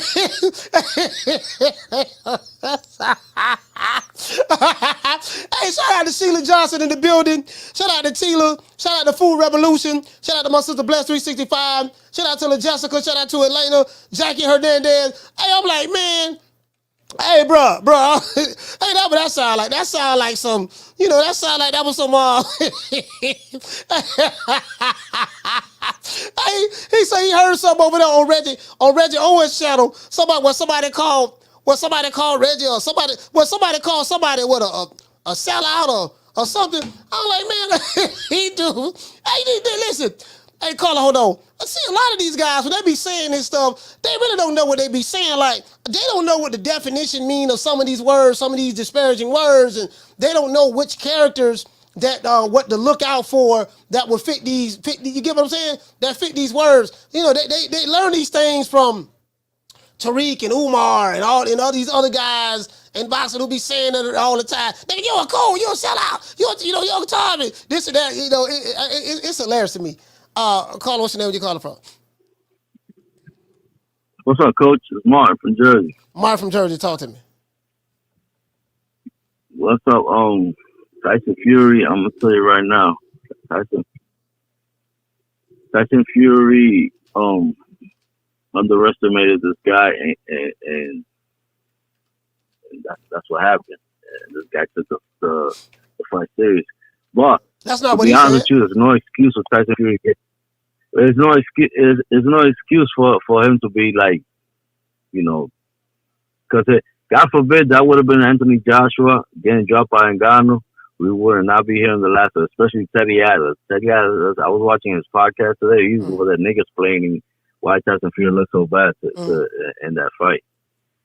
Because 76-year-old Ray Mercer, when Tim Sylvia from the UFC tried to box him, he laid him right straight out. And that was another former champion from the UFC back in the day. But you know, I get, you know, there's no excuse for Tyson Fury looking so bad. That's basically it. Like, and as far as him being like one of the greats, man, that dude would not make it in the 90s. So he's like top 50 in my book. I don't think he's that good. Do you think that Deontay Wilder, the reason why Tyson Fury performance didn't look well was because of Deontay Wilder? He took a lot out of him. In their 3 fights. Because he fought two experienced fighters after that. He looked great. Yeah. Not because he looked like crap against this guy, and now you guys are making up this story. I guess if it makes him feel better to say, hey, go ahead, do your thing. But that's bullshit. All right. Hey, well, shout out to Mark from Jersey. Salute, fam. Brick City, stand up.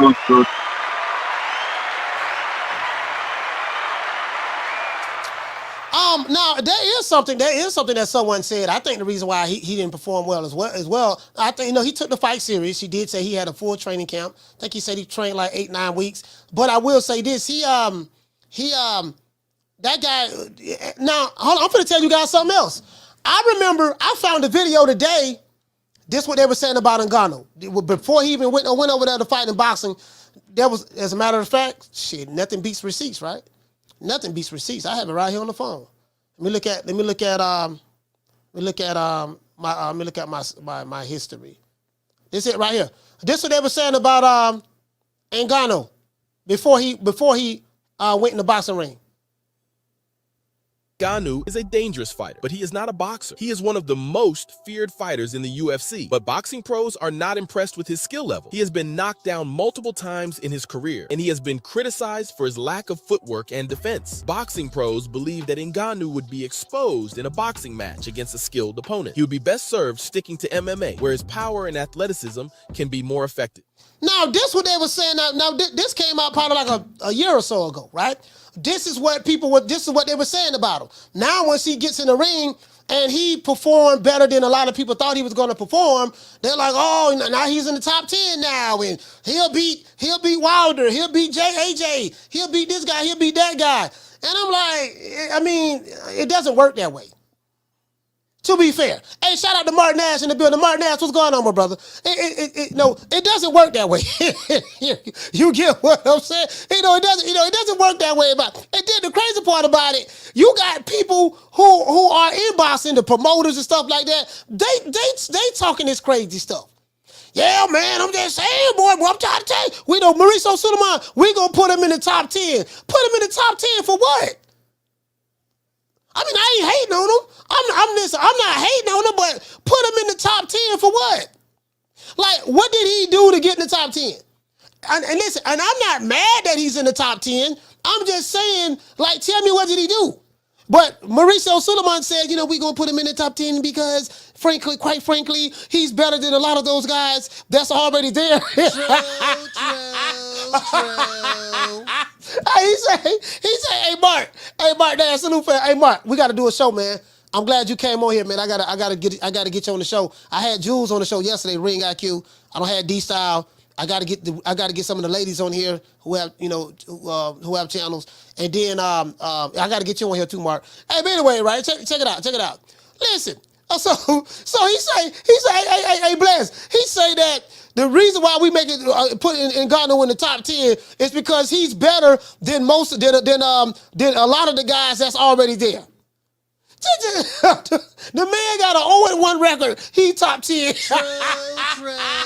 True. Listen, and even if he would have had a 1-0 record, like, that's what we doing now. Hey, that's what we doing. That's what we doing. Hey, you know what? They might well put me in the top 10 in the lightweight division. True. Hey, let me go ahead and find me a tomato can. Let me find me a tomato can right quick. Put it on pay-per-view. Hey, let me find me a tomato can right quick, man, and throw it on Nick Sack Promotions. Let me whoop them up. I have my homeboy, I have my homeboy video it. Let me whoop them up. And then what we gonna do? I talk to Mauricio Suleiman, and they can put me in the top 10. True. Let Tank know I'm coming for that Reggie belt. That Reggie belt he got. You get what I'm saying? I'm coming for the Reggie belt. I mean, they might as well. You get what I'm saying? Like, come on, man. Let's be real. Let's just be honest, right? So this is how you know these rankings be fake. I'm like, okay, this man's not even a professional boxer. Yeah, we gonna put him in. Yeah, but we gonna put him in the top 10. And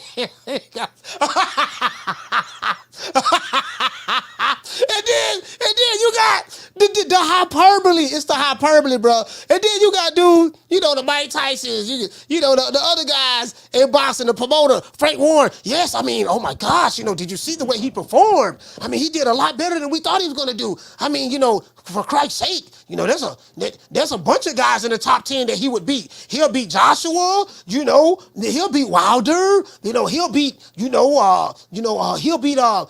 Joseph Parker, he'll beat Joe Joyce. I mean, this guy, and I'm like, based on what? Like, boxing doesn't work that way. You don't sit back and say, oh, because he went 10 rounds with Fury, that means he automatically beat the other guys that's in the top 10. It doesn't work that way. You get what I'm saying? Listen. What I told y'all. This is the era that we're in right now. We automatically know who gonna win era.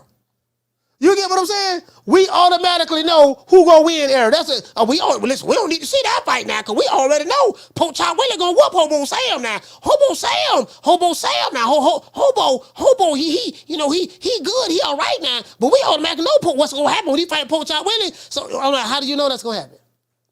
You do know in boxing you got to fight the fights. Like you have to earn your keep in boxing.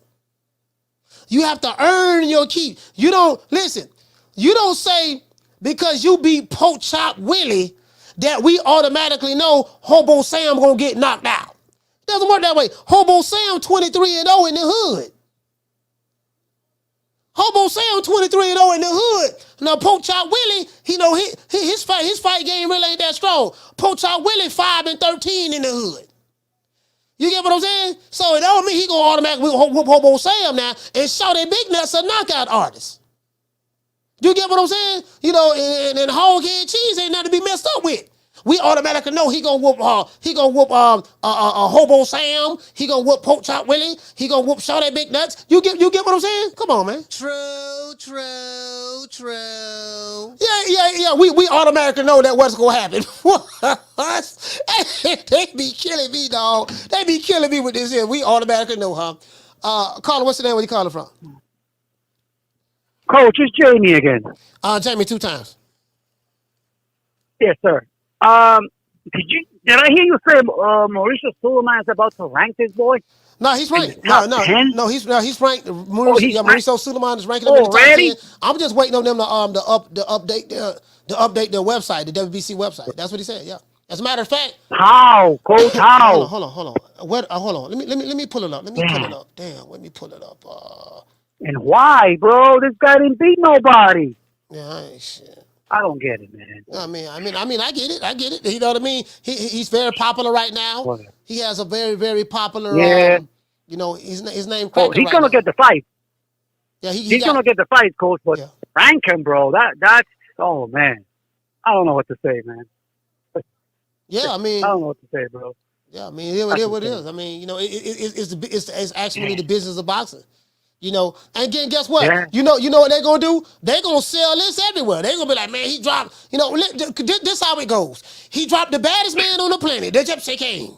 The Gypsy King, the Gypsy King, the one who knocked out Wilder twice. He stopped him, and the Gypsy King, and he rose from the ashes like a phoenix. Flying through the sky, and his story is impeccable, and he overcame adversity. Like if I was a part of the marketing department, of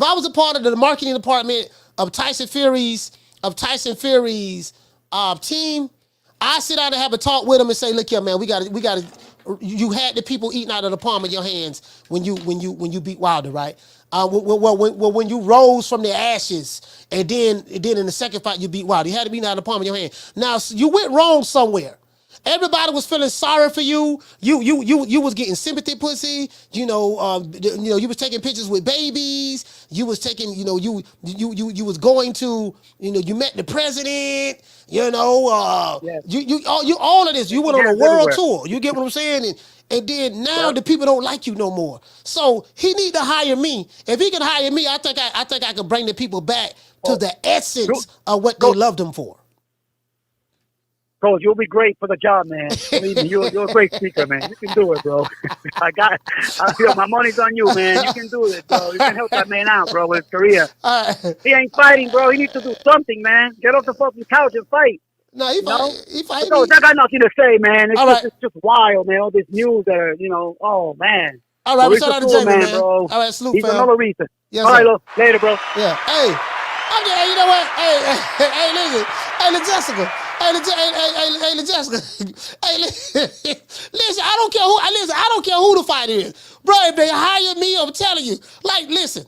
The same thing, bro, I'm telling you, I can do the same thing for Wilder. Like Wilder has a beautiful story. He started boxing, at 20 years old. He wanted to, he was working on the UPS truck. He's come from he come from Alabama. He was dirt poor, didn't have nothing. He had rats and roaches in his house and stuff like that. And he had a sick child that he had to provide for, and he needed to make some money quick. And he just picked up a pair of gloves, went to a gym and started boxing, and he went from there into the Olympics, become the bronze bomber, and bro, I would have promoted that angle so tough. You get what I'm saying? And especially in this climate right now today. But Fury, somewhere along the line, Fury dropped the ball. Now everybody hating him again, and now Ngannou is getting that sympathy. Ngannou coming from Cameroon, he escaped poverty. He was working at the age of 10 he had to work at 10 years old to feed his family. He didn't have a childhood. You get what I'm saying? And then he escaped poverty, left Cameroon, and I think they say he went into Spain. He had to fight, systemic racism over there in Spain, and then he left there, went to Morocco, and then from Morocco to Paris, and he was eating out of the garbage can in order to survive, and he left his poor mother and 17 siblings back in the sand dunes of Cameroon, and he overcame that and made it into the UFC, the American dream, and you get what I'm saying, and then now he gets in the ring with the baddest man on the planet. They say he's the best heavyweight in the history of boxing. He's better than Jack Johnson. He's better than Ali. He's better than Sonny Liston. Better than Joe Louis. Better than Rocky Marciano. Better than Ron Lyles. Better than Ernie Shavers. Better than Larry Holmes. Better than Holyfield. Riddick Bowe. Lennox. He's better than all of them. And he gets in the ring and against all odds. And you get what I'm saying? Bro, if they hire me, dog, I'm telling you, I write something up. Now that's just freestyle. That's just me freestyling. If they let me put my pen on it now, I got a mean pen game, so they let me write something up, I'm telling you, bro, we'll kill them. True. Yeah, if they let me write them something, because I'm a good writer. I told you guys I'm a copywriter. So I'm a good writer. If they let me write something, man, hey, listen, bro. Listen. We're gonna do a press conference. We're gonna do a press conference, I'm telling you. Carter, what's your name? Where you calling from? Yo, Coach, it's Mason from Flint, Michigan. Mason from Flint, talk to me. Yeah, man, I think when it comes down to Fury, man, he's definitely not the greatest heavyweight of all time. That's just fucking cat, if I ever heard some cat. But I think he lost his hunger. Mm. And I don't even think he was ever really that good in the first place. Mm. That's just my opinion on the whole situation. When you look at the dude, he's fat, flabby, out of shape. You know what I'm saying? He don't even have the physique of a boxer, tall. But I just don't think he was ever really that good in the first place. I mean, he's good. No disrespect to the man. But that's just my opinion on the whole situation. Okay, so the Gypsy King. Now he is the Gypsy King. You get what I'm saying? And he's a 6'9" mammoth of a man, and he went 10 rounds with Ngannou, but Ngannou ain't no little guy. He's like 6'7", all muscle, chiseled. You get what I'm saying? In Shango shape, so to speak. And he was able to drop the Gypsy King. So some people are saying that the reason why Fury really didn't win was because some of the dirty tactics that he used against Wilder, he couldn't do that against someone like an Ngannou. Dude, what say you about that? Nah, man, Ngannou ate that little shitty ass elbow he threw at him. He ate that like it wasn't nothing. He used to that. You know what I'm saying? Them UFC boys, they a different breed, man. You got to be a live dog to get in that cage, man. That shit is barbaric. Yeah, that shit is barbaric. You know what I'm saying? Yeah. Yep. So, yeah, he ate that little elbow like that wasn't shit, bro. Huh? Hey, all right. But yeah, I just think it's getting to the point where Fury just showing up for the check now. You know what I'm saying? Yeah, just showing up for the check. He done made it to that level. Yeah. You know what? You're right. That's just my opinion. It's about the check, and you know what? Really, that's why I'm picking Usyk to beat him. I don't think Fury. I mean, he's a good fighter, but that dude Usyk, the footwork is gonna give Fury problems. It's his footwork that's going to give him problems because outside of his size and his reach, I don't see any other advantages he have. You know what I mean? But I think the footwork is going to give him problems. That footwork going to set up a lot of stuff, the feint game and stuff like that. And if he just showing up just to get the check, he want to get the easy check. And this guy, this Ukrainian, he want to fight for something bigger, more than the check. I just think he's going to be the hungriest dog in this fight. Now, he could probably grab him and try to put some weight on him, but I think the Ukrainian is expecting him to do that, and he's not going to be there for that. You get what I'm saying? Wilder didn't have the footwork to keep Tyson Fury from leaning on him. He didn't have the footwork to be able to see it coming before it get there and get out of his way. He didn't have the footwork for that, but this guy have footwork. He's not going to be there for all of that, to be fair. And like you say, Usyk fighting for country, bro. He got a little bit more on the line than just them belts. He trying to, there's people going through some shit right now. Yeah, that's my call, Coach. I appreciate it. All right, shout out to Mason for Flint. You get what I'm saying? So, yeah, I just think that, I just think that footwork going to be problems, man. Footwork is very, very underrated in boxing, man. Just footwork is very underrated in boxing. Like, people never even really look at that. I'm like, dude, that dude footwork going to be crazy, fam. You're dealing with a guy who has some hell of a footwork. We're going to see exactly what's going on. I really don't know, again, I do think it's a reach. It is what it is, but bro, I'm telling you, if they hired me like the Gypsy King, listen, we will write some stuff. We gonna have some, bro. We gonna write some stuff, and we're gonna try to win the hearts of the people. Right now, Ngannou won the hearts of the people. Very similar to what happened with Tyson Fury when he fought Wilder in the first fight. He won the hearts of the people. People ate it up. They were like, "Oh my gosh, he rose from the grave like the Undertaker," and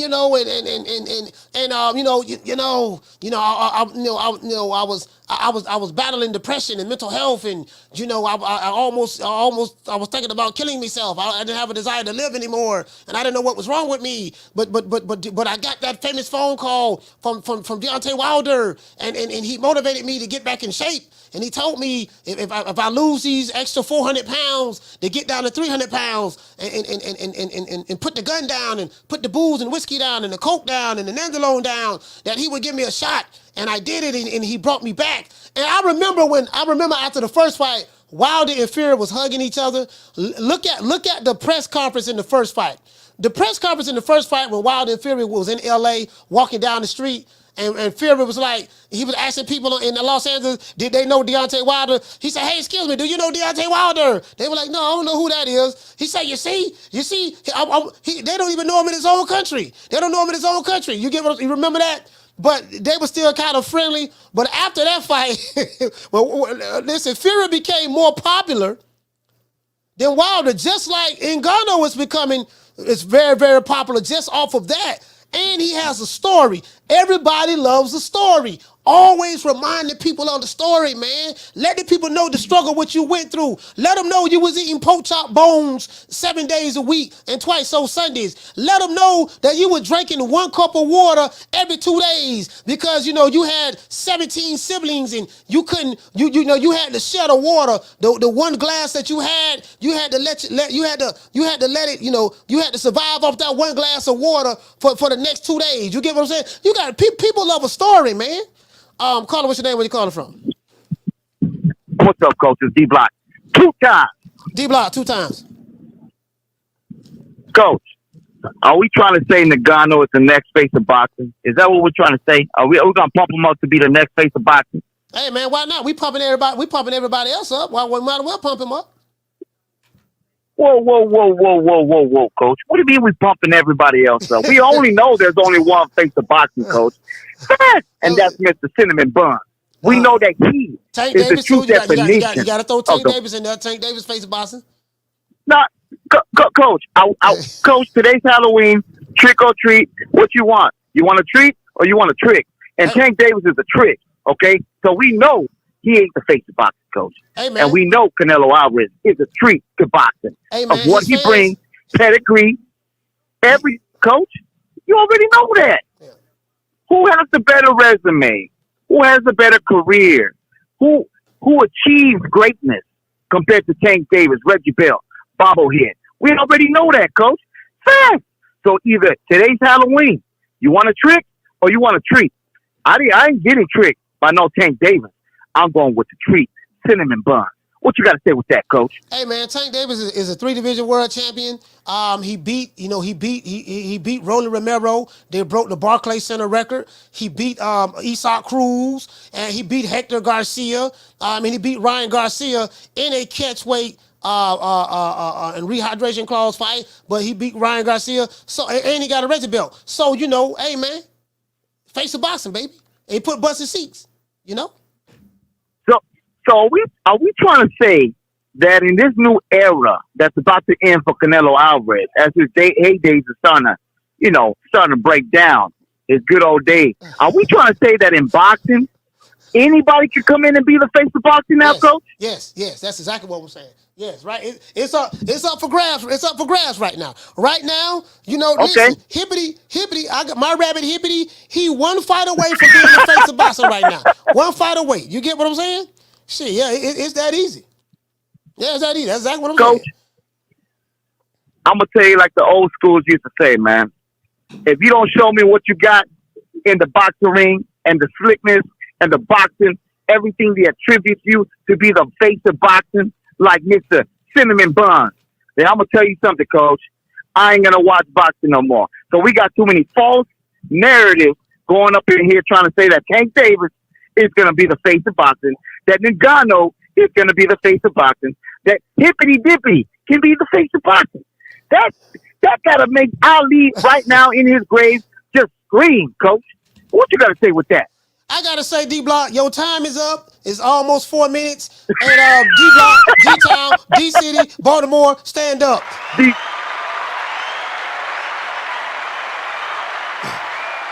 Yeah, man, damn D-Block, that was your second call now. That was your second call. Then you want to filibuster the second call. You get what I'm saying? Anyways, but yeah, so Tank Davis fans feel like he's the face of boxing, and you don't need much. It ain't about who you're fighting right now. It's about, listen, man, it's about being popular. It's about you get what I'm saying? It's about being popular. It's about Booger Ray. Tell him what it's about. And who's the next big star under Mayweather Promotions? Ooh, we have quite a few young guns, as I say, and I don't want to leave any names out, but we have a great roster of young talent, and we've been very selective about what we're doing, again, because when you have, an abundance of fighters, it's hard to kind of focus on. When a big fight is to be made, it has to make sense for both sides. No promoter or company is going to put their guy in an event with everything to lose and nothing to gain, especially when we talk about this. You know what I'm saying? Interesting. Yeah, man, D-Block. Hey, hold on. Hey, did too. Yeah, D-Block seen them want to call in and filibuster a nigga, man. Hey, goddamn, D-Block, you my dog now, but listen. You got to stop calling Canelo cinnamon buns too, man. Cinnamon buns, because you get what I'm saying? Cinnamon buns, and you wearing his drawers. You know what I mean? You cinnamon bun, they wearing the drawers. Now, if there's anybody in the chat, you have any issues, you got problems, you got somebody that's on YouTube that's been threatening you, trolling you, and you scared, but you want to put hands on them, but you don't know how to fight, get in contact with Coach at Insecurity Promotions. We got somebody for you. What it do, though? You ever wanted to whoop somebody's ass, but you can't because you ain't got no hands? Well, fuck with me, though. All you got to do is dial 1-800-WHAT's happening, and I come beat their ass for you. I do chokeouts, knockouts, slapouts. What's happening, homie? How you get in my backyard? You got beef with a nigga named Paul? Fuck that nigga. Body slams, wedgies, nigga, I do disguises. Watch out, one, brethren. You been sleeping with Nigel's wife, huh? No. You're lying. No. Ladies, if your nigga ain't acting right, ain't paying child support, I'll come slap his ass out for you. What's that, nigga? Whoa. You don't take care of your motherfucking kids? Well, I just paid my ex-wife like right? $700. Cool. Yeah. Is that right? Yeah. All you gotta do is bang my line. 1-800-WHAT's happening.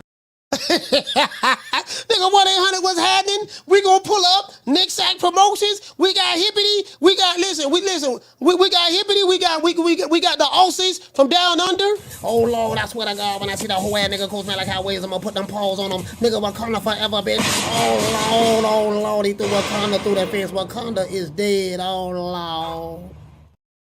Yeah, man, niggas getting fucked up over here, boy. I'm telling you, y'all just hit the old boy up, man. Y'all know what time it is, man. They come over here talking that flim, popping that week. We ain't gonna be playing with them over here, man. Listen, we take all cases. You ain't gotta send nobody no more gun emojis. You ain't gotta listen. No more drop the addies. No more gun emojis. No more. You better not come to the fight. None of that. I got somebody right now. We got it all worked out. We got a hell of a security team, and then if you want somebody on a more of a softer side, like you don't want the big guns, but you want more of the something small that can handle something like just your lightweight. You want something that's gonna handle your lightweight? I got somebody for you too. Yep, that's right.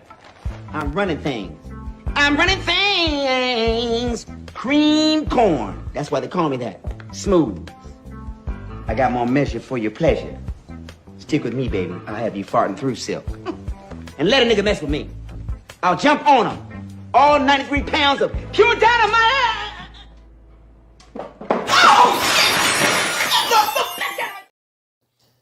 Caller, what's your name when you calling from? OP Gamer from Boston. OP Gamer, talk to me.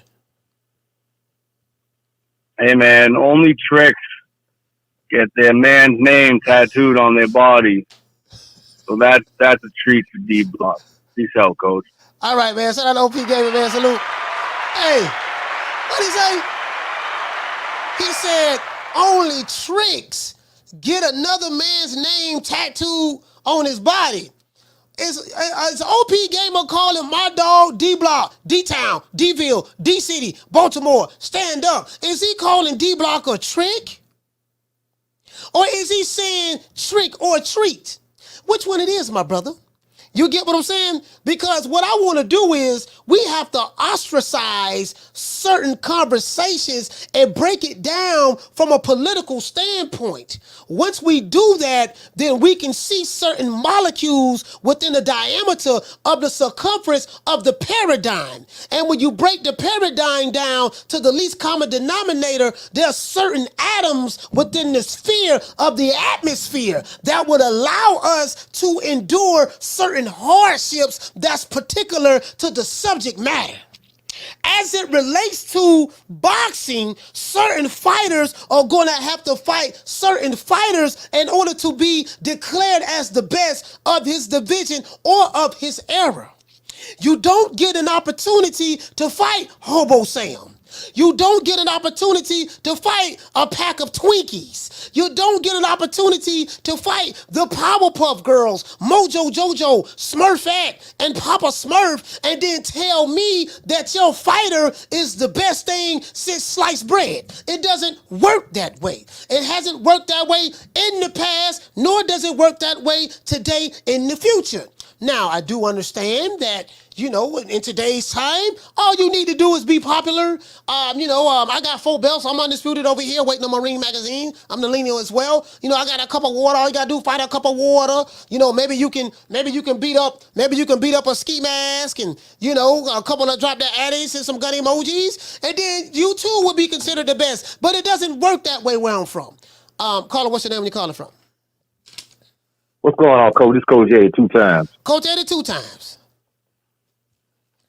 I think what Tyson Fury need to do, he probably need to take a page out of Rocky 2, man, and do the Apollo Creed, and you got to get Francis Ngannou back in the ring, man. You got to call him out. You got to shame the man. You got to show himself, get himself back in shape. Let everybody see he working out, taking the fight serious and all that stuff. Well, he might be able to sell him, maybe get the people back on his side or something, but he going to have to win if they do the rematch. I mean, really, you have to go in there and knock him out.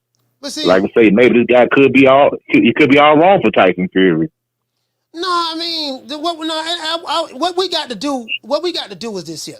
It's not the situation with Tyson Fury and Ngannou. It's much deeper than that, my brother. What it is we're going to have to. He's going to have to win back the hearts of the people. Do you get what I'm saying?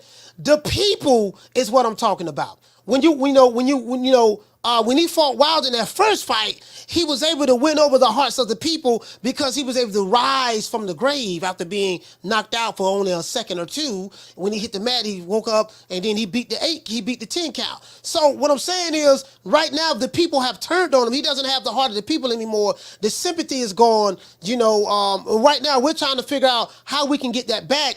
And I'm suggesting, my brother, that they hire me for my services, since I do have Tyson Fury can talk, but he doesn't have the gift of gab. There's a difference between being a talker and having the gift of gab. You get what I'm saying? And he doesn't sound. In order to have the gift of gab, you have to be charismatic, but you have to sound believable. And what Tyson Fury is suffering from, my brother, no one believes him because of his track record is so piss poor. So now he needs to reshape his image in the eyes of the people who have a lot of distrust from him. You get what I'm saying? So that's where I'm at with it. Yeah, well, he could just go ahead and run with it and just be a straight villain. So like you say, the people don't like me anyway, just go ahead and just go complete heel and just go ahead and just start, talking bad about Francis, start downgrading him and insulting him to anger the people. And to want them to see the fight again. Get them angry. And he could even use the race card if he wants to. We've seen it done before in wrestling. Yeah. Like, no way this guy from Africa can beat the Gypsy King from England. Yeah. He can use that too, and he can anger the people. But see, the problem with that is Tyson Fury wants to be loved by the people. He doesn't want to anger the people, and this is why it bothers him when the people don't give him the respect and the love of a heavyweight champion, because in his heart and hearts and mind and minds, he wants to be loved by the people. He doesn't want to be the bad guy, the villain. You get what I'm saying? So, you're asking him to do something that he really doesn't want to do, because deep down in his heart of hearts, he wants to be loved, my brother. Not hated, but loved. True. Okay. Yeah. Tyson Fury, he's an insecure guy, man. He's very insecure, man. Standing next to Francis Ngannou, it was like, you got this fat dude standing next to this guy that looks like Lou Ferrigno. He like, dang, I got this fat stomach. But look at this guy right here. And Tyson Fury really is an insecure guy at the end of the day. Maybe that's why he like to talk so much, try to boost himself up, coach. But like I say, I think you own to something right there, coach. I don't know how the people gonna love him again because he tells too many lies, coach. He the boy that cried wolf too many times. He's unbelievable. You can't believe that he say, coach. Yeah, man. Don't worry about it. That's the PR. All right, shout out to Coach Ed. Salute ATL, stand up. Yeah, we gonna work on that in the PR department, right? We gonna work on that in PR. We're going to work on that in PR. If you're a fighter and you suffering from, you need an image makeover, you want to get the people to believe you. I remember when Deontay Wilder told Fury, when Fury say, I'm telling you, I'm going to knock him out this time. This time I'm going to knock him out. I put that on me, Pappy. I put that on me, Pappy. We're going to knock him out. Shout out to Cord Hill. We're dropping that half for, bam, dub on your boy. Cash App. Hey, Leroy. Super chat received. Playtime's over, boy. I put it on me, Pappy. I'm telling you, he's not gonna do it again. You get what I'm saying? We gotta try to figure out, how to win the hearts of the people back. Because if he can get the people on his side, like Ngannou got the people, he got the hearts of the people right now, and we can get the people back. You get what I'm saying? Caller, what's your name? You calling from? What's up, Coach? It's D-Block 3 times. Coach. Are we talking about OP Gamer calling me a trick? Are we talking about OP Gamer being like Ngannou trying to get the people's support? Brother, he said you was a trick, a T-R-I-C-K with a capital T on steroids. True. My brother. This is the problem. Mm-hmm. This is the problem. All I said was trick or treat, right? What's wrong with that, Coach? Hey, man, Is there anything wrong with that, Coach? Yeah, but what he was saying you was a trick because you got another man's name tattooed on your hand and you wearing another man's drawers that glow in the dark with his face on it, D-Block. True. That's what the man is saying. Tattoos and draws. So, between the tattoos and the draws, they feeling like, the man feeling some type of way, D-Block. Okay, my daughter's coming already. Yeah, go ahead, Coach. So I want to let you know. I'm gonna say it like this, Coach. Yeah. OP Gamer, whenever you want to have a 3-way call, we can do that anytime, anywhere, anytime. Just tell that, Coach. So he calling me a trick. We're gonna make that happen, Coach. You making a 3-way call, trick or treat. I'm coming after you, OP3 Gamer, and that's fun. Happy and trick or treat to everybody. D-Block, D-Town, DC, D-Ville. See, D-Block, this is the problem, D-Block. D-Block, this is the problem. This is the problem with you calling out OP Gamer. Right now, D-Block, your credibility is shot with the community from the standpoint of you had Rick Timms, your main man, right there in Houston, that offered to pull up, come to your crib, to Dallas, and they said you was shaking like booty meat. So now no one takes your call outs serious anymore, my brother. True.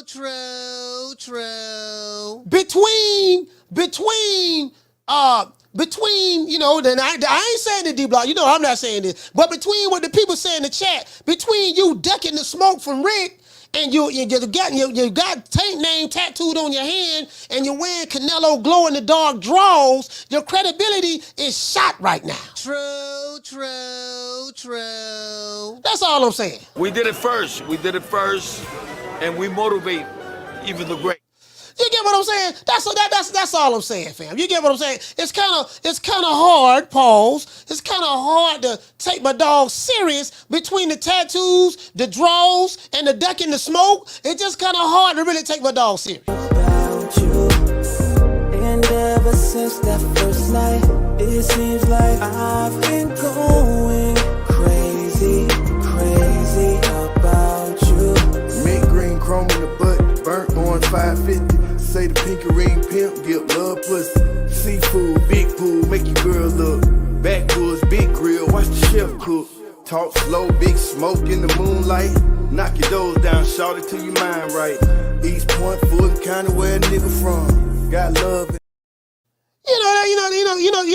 That's all I'm saying, man. Hold on. That's all I'm saying. I'm just saying, the tattoos and the draws. Let's just stop, right there. You get what I'm saying? Then, it's kind of, we can go back and forth whether some of you guys feel that he ducked the smoke with Rick. That's neither here nor there. But, the tattoos and the draws, that right there is, you get what I'm saying? You feel me? I just want to say that. The stickiest of the icky. You want to smoke with the old boy Rick James? You feel me? To this day. Really though? You just sit here, you don't know what I'm talking about? Yes, sir, man. It is what it is, man. Sit your $5 ass down before I make change. And then the people was talking about trading you, but the tenderonis and the honey dips, they stood up for D-Block. They say, D-Block, you know what I mean? Nah, D-Block, we don't want to get rid of you. You know what I mean? We gonna keep you. You had all the tenderonis, they were sympathizing with you. They gave you some sympathy. They gave you some sympathy. I guess some digital, what they call it, they gave you some digital sympathy, coup de cat. Digital sympathy, coup de cat, they felt bad for you. hold on. And they say, no, we gotta keep D-Block. But now some of them are starting to change their mind, D-Block. You don't call a nigga 3 times, you're filibustering, you still got Tank name tattooed, and you're still wearing Canelo draws. True. So, you can't call out OP Gamer. You still gotta take care of business with Rick, my brother. Call him, what's your name when you calling from? This is Cage from Dallas, Texas. Who this is? E-Money? Oh, man. No, go ahead. Talk to me. This Cage from Dallas, Texas. Coach, since we're on D-Block ass, he is not a representative of Dallas, Texas, and what we got going on over here. Okay. Don't nobody call it D-Block, D-City, D-Ville. Don't nobody call it none of that shit. That shit lame as hell. I'm in Dallas. Hold on. D-Block from Oak Cliff, man. He said he from Oak Cliff. I'm from the Cliff. Okay. I'm from the Cliff. We from the South Oak Cliff. And don't nobody call it no D-Ville, D-City, D, none of that shit. It's either Dallas, Texas, or Triple D, D-Town, and that's it. Okay. Ain't no DVLT City D, none of that whole ass shit. Hold on, man. But he from the cliff now, brother. Now you got to take that into consideration. You get what I'm saying? If he was from the cliff, he would have had better lingo than that bullshit. That lame ass shit he talking about. Ain't nobody down with that kind of stuff. Do y'all call Canelo Cinnabons in Dallas? No, coach. Call him Big Canelo, you know. Yeah. Usual shit though. We ain't wearing no glow in the dark drawers with his face on it. We ain't doing none of that shit. How you gonna tattoo it? No. That's what I'm saying. He ain't no representative of what we got going on over here, man. All right. Hey, man. And that shit, Go ahead, Kate. I'm sorry. No, that's what I'm saying, man. Every time this dude calls up there, he on some lame ass shit. He's just making himself look bad. Worse, each time he calls, he just burns himself. All right, my brother. And I'm like, God damn, you letting the city down. Boy, get off the phone. If you quiet, you'll defend yourself better. All right. Hey, shout out to Kate. That's all I got, Coach. I'm out. All right, salute, fam. Hey, man, the people, man, the people from Dallas calling. Oak Cliff. He said, I'm from the Cliff. The man say he from the Cliff, man. I didn't even know Hey, shout out to my sister Summer in November. I didn't even know they call Oak Cliff the Cliff. He said he from the Cliff. Man, I'm from the Cliff, man. Man, we don't talk like that, man. We ain't wearing another nigga drawers in Oak Cliff, man.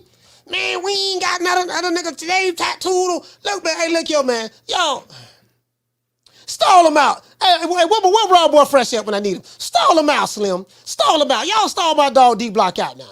Y'all stall my dog out, man. Just stall him out. Give him one more chance, like Biggie. You know what Biggie say? Biggie, give me one more chance. Biggie, give me one more chance. Y'all give my dog D-Block. Y'all give my dog D-Block another chance, man. We're gonna stall him out. You know what I mean?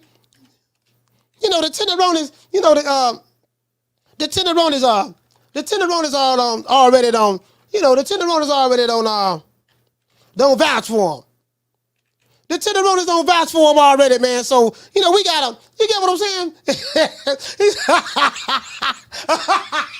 Hey, Schoolo say, no. He say, no, can't save him no more, coach.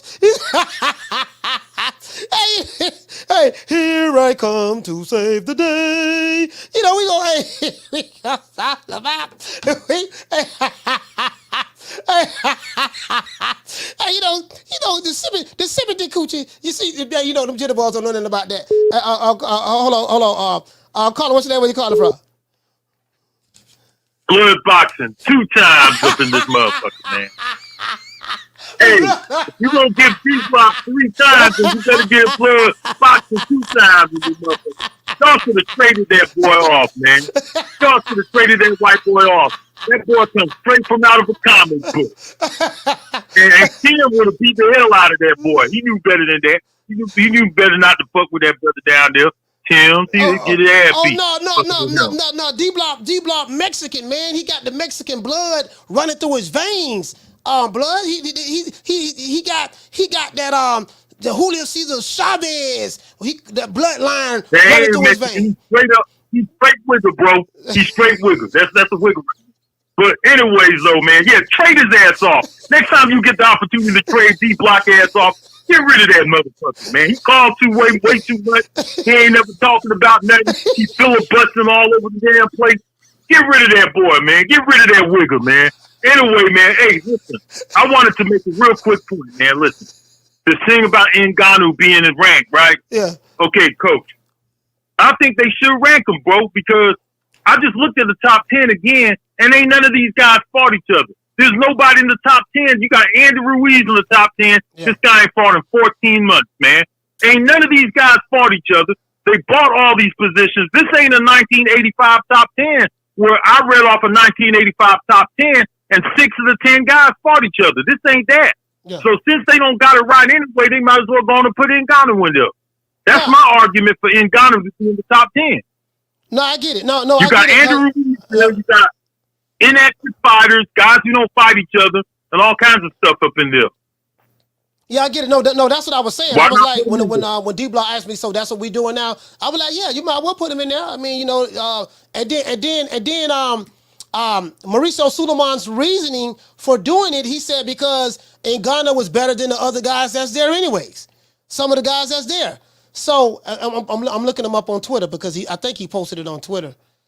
So I'm like, okay, cool. And if he's gonna bring name and notoriety to the sport, if that's what they're gonna do, then what they're gonna have to do is this, blood. They're gonna have to matchmake Ngannou very well. They gotta matchmake him very well. And then he's 37 too, coach. Yeah, 37 he's years old. 37 too. Just I'm not saying a whole career, but you could probably get him like maybe a fight or two, and then get him in there with a big name fighter. I'm hearing Wilder wants to fight him. I'm hearing Eddie Hearn trying to make a fight happen with him and Joshua, Ngannou and Joshua. I'm like, man, I mean, I think that'll be good. It's gonna be big money. That guy made $10 million, blood, fighting on Tyson Fury. He made $10 million. Yeah, he wouldn't have made that from Dana White either. Dana White don't pay them kind. He don't pay them kind of shit. Bro, they say throughout his career at the UFC, he only made like $3 million, $3 or $4 million his entire career at the UFC. That's it. Damn, man. That's what that man. Shout out to him, man. I just wanted to call 2 times because old punk ass D-Block called in 3, 4. He finna call 4 and 5 times. You should have let him back on there until he answered up to that brother Rick Tim down there. He don't want no parts of Rick Tim. I done seen Rick Tim before.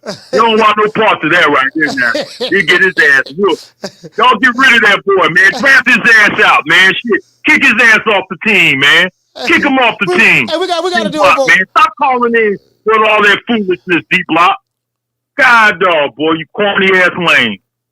All right, shout out to Blood. Anyway, man. So, one love. All right. Hey,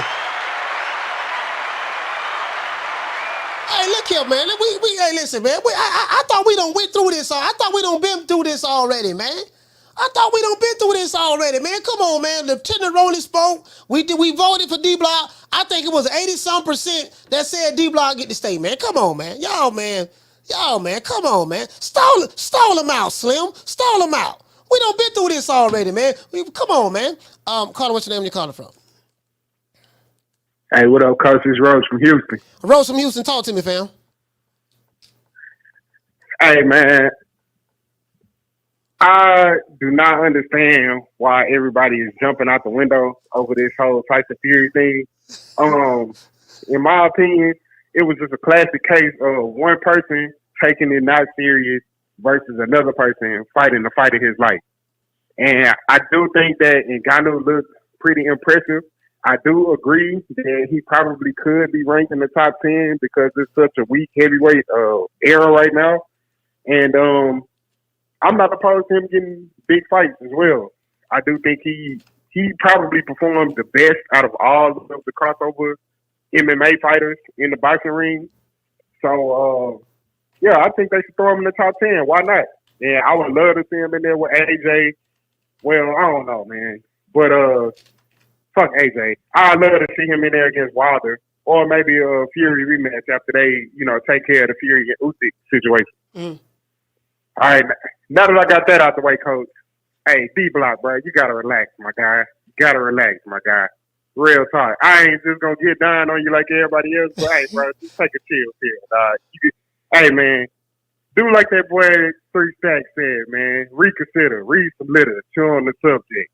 I'm finna get off of here, Coach, man. Appreciate you taking my call, man. All right, man. Shout out to my man, Rose Houston, man. Stand up. A-side in the building. All right, we don't do the poll.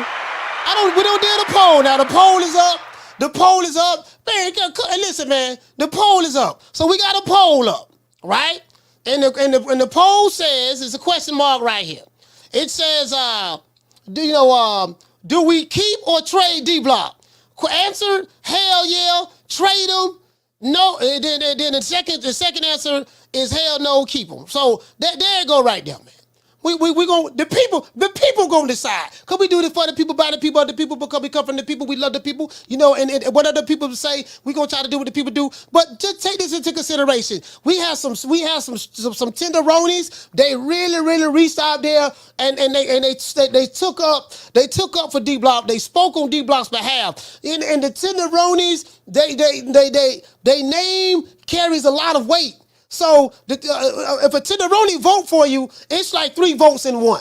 You know, if one of the guys were to vote, that's only 1 vote. But if the tenderonis vote, that's like 3 votes in one. So I'm always gonna kind of lean towards.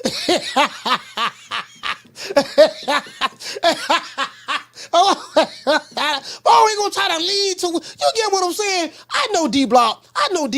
Got Tank Davis' name tattooed on his hand. I know D Block wearing Canelo glow in the dark draws with his face on it. I know that. You get what I'm saying? But you know, outside of the draws, outside of the Tank name, and outside of him calling 30 times a day, filibustering, outside of that, he's really a nice guy. True. You get me? Stall him out, Slim. Stall him out. Hey, shout out to OP Gamer. Hey, okay. For dropping that. Bam, dub on your boy. Hey, Super chat received. Playtime's over, boy.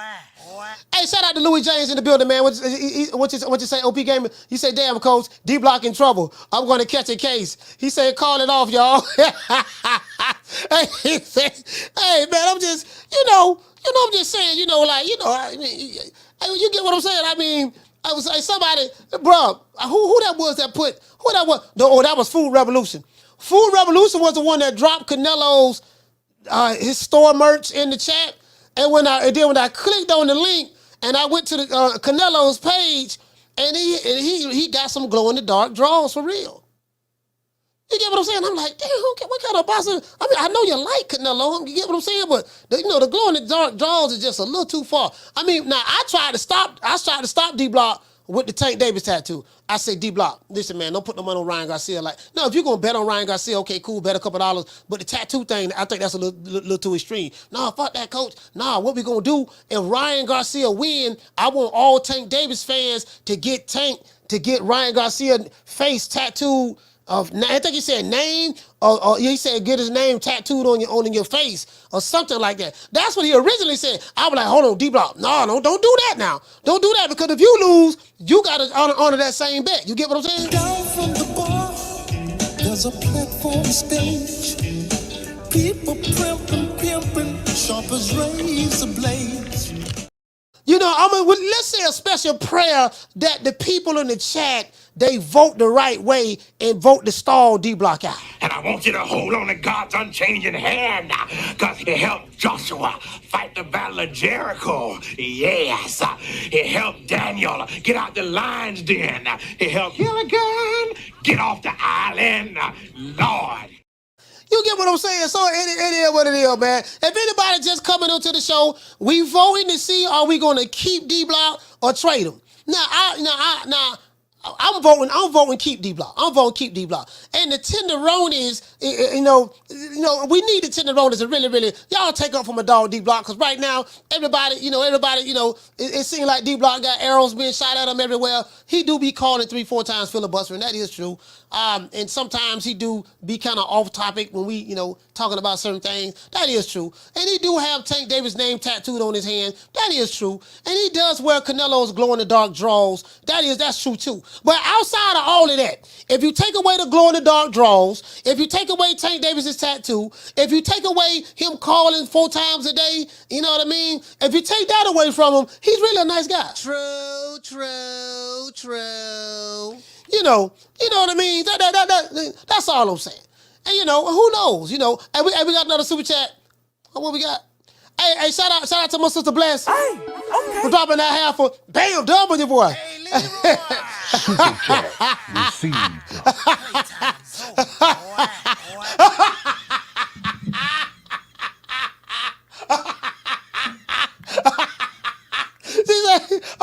She said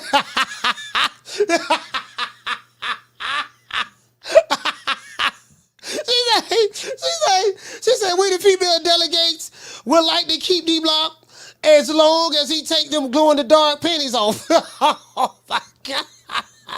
Oh, my God.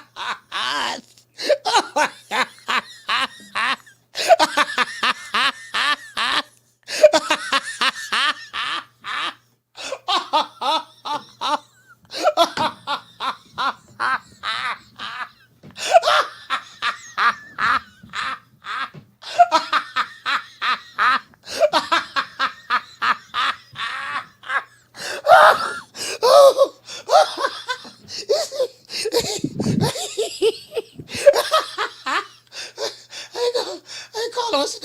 Where you calling from? What's up, Coach? It's D-Block. 4 times. Coach, you know, I love it, Coach. All the hate. You know, if they don't hate you, they don't love you. And that's we know, Coach. People don't understand. They all got pissed off because I like Tyson Fury. And they got OP Gamer had to just open his mouth and keep on talking shit. But you know what, OP Gamer? Guess what I'm doing? I'm chilling right here in my hood, smoking my Black and Mild, kicking it. It's going to be Halloween trick or treat tonight. I'm chilling. And believe me, D-Block's cool. I mean, like they say, Coach, all the hate, it's all good with me. What you got to say with that? Man, D-Block, somebody named Cage called from Oak Cliff. And he said, you misrepresenting the set. That's what I got to say. He say, you misrepresenting the set. He say, man, well, don't nobody in Dallas call Dallas, D-Town, D-Ville, all that stuff there. I think he did say they do call it D-Town. But, he said they ain't wearing Canelo glow-in-the-dark draws, and they ain't got no tattoos of another man's name on their hand. Another man's name on his hand. They say, D-Block, you misrepresenting the set, man. You gotta go talk to the Oak Cliff Council, man. They not happy with you right now, fam. You know what? I'm gonna tell you like what you got to say about that, established Coach, I'm established 1982 Methodist Hospital in Oak Cliff, Dallas, Texas, all day. And for me to get the Tank Davis tattoo, I bet on that, Coach. You know that. That's fact. I lost the bet. I gotta be a man. That's a real G. That's a real man. Keep his word like a man does. Not like these phonies out here dancing around, parody, just like Tank Davis, bobblehead. And about the underwear, hey man, to each his own. Canelo is the greatest fighter of all time. I ain't gotta explain myself like that, Coach. What you gotta say with that? Man, D-Block, man, you know, right now we having a vote right now, and I don't think you should be talking while people are voting because so far it's looking like they want to keep you, but it could be swaying. It was at 58%. Now it's down to 56%. So I'm just saying, D-Block, you know, right now we voting on you right now. Okay, I want to tell you this. I'm gonna let it be like that, Coach. I want to thank you for the Malachi Protection Program. I got resubmitted. Thank you for the email. I appreciate it, Coach. And for all the tenderonis, you know, D-Block can't make it without you.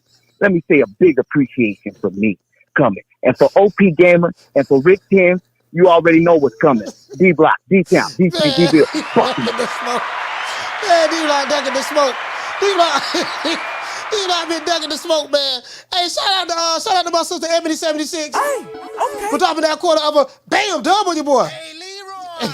Super chat received. Hey. Playtime's over, boy. Ebony say I second bless motion to keep them. Okay, all right. You see what I'm saying? The honey dips, man. The honey dips. Shout out to Ebony again, dropping that $2 super chat. She says she's on a probationary period, though. All right, D-Block, you on a probationary period right now because the brothers want you gone. I can tell you that right now. We the Charlo twins. We known for calling everybody out. Please call these people out. Listen, the whole world's looking at you. Call these people out, What's please. up? It's the Jamal the Hitman Charlo. Let's get it. Who want it? Name them names, man. They know who they is. Name them names, please. The names need to be named. They know who they is. The Mexican monster. Mexican monster. Hello. Hey, Rich. Hey, Bliss said panties. He got to take the panties off. Rick say ladies are usually extra friendly to us. No.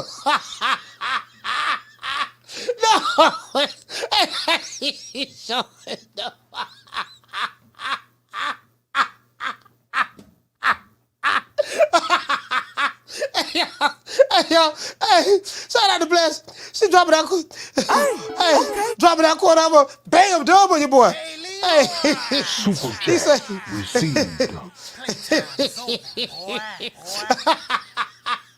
She say, see, sisters, the man needs us at this point. We gotta come together, man. You know what, man?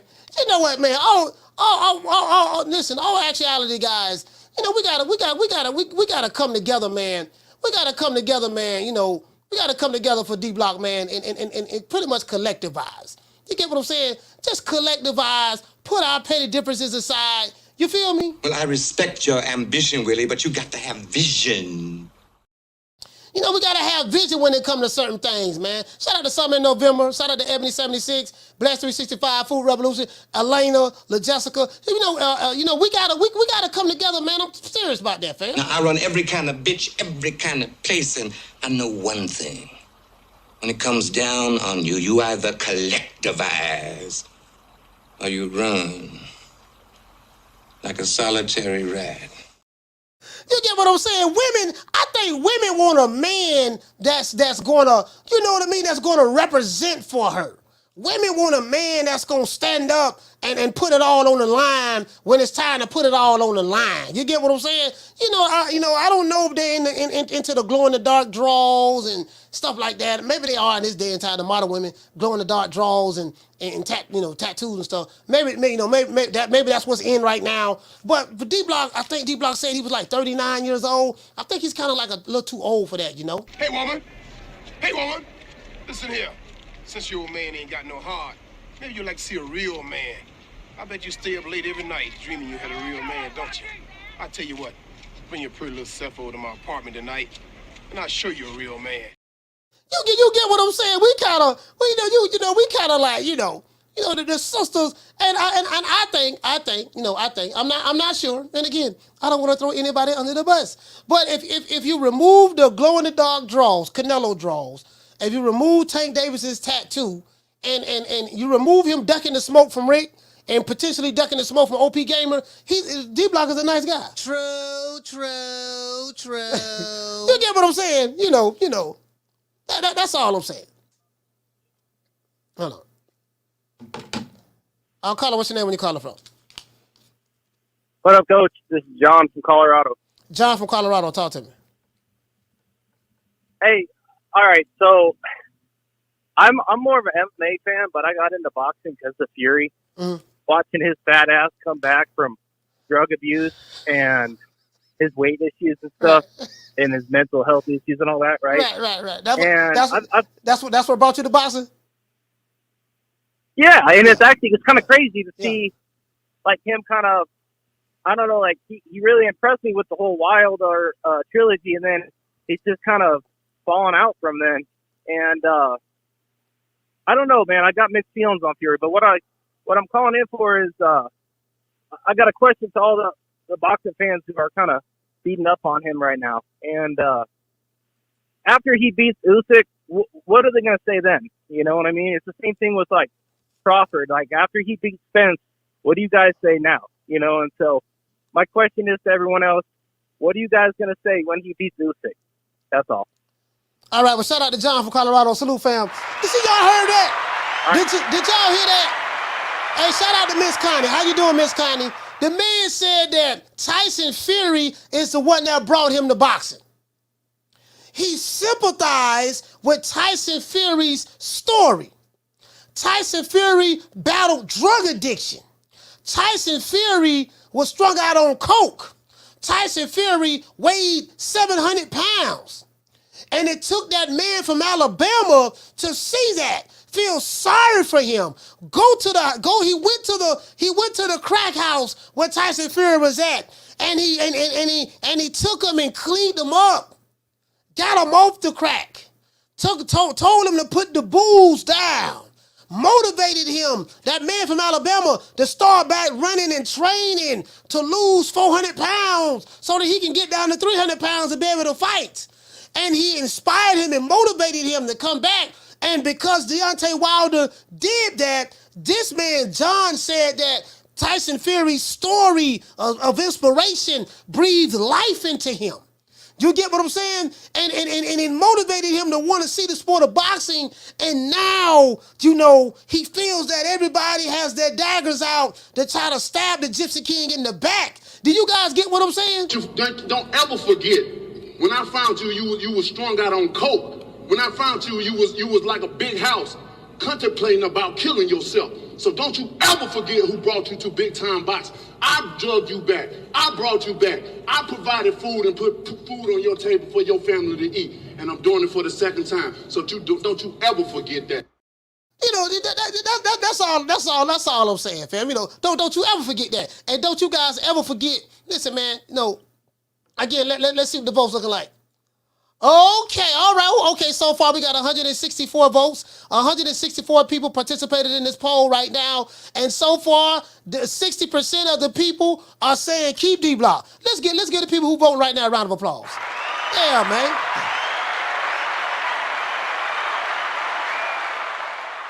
And you know what? We got hey, D-Block, you need to thank Al Heyman for that. Well, I guess I gotta be like everybody else and thank Al Heyman. You feel me? Yeah.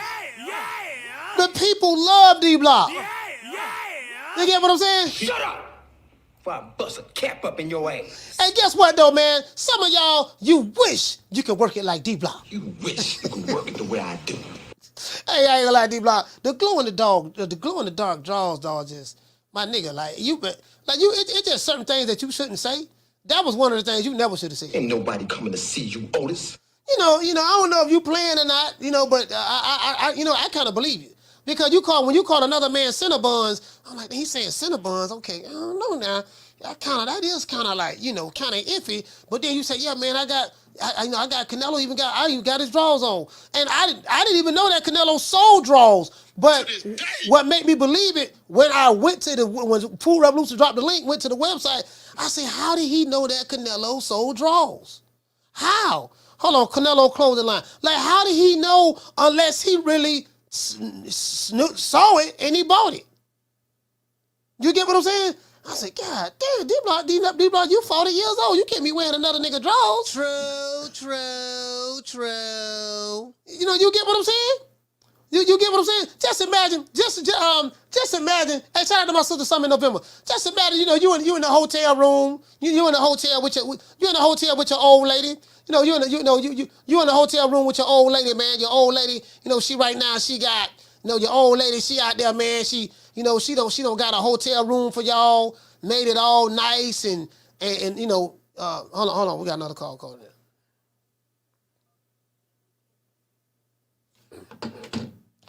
Caller, what's your name? Where you calling from? Coach Eddie 3 times.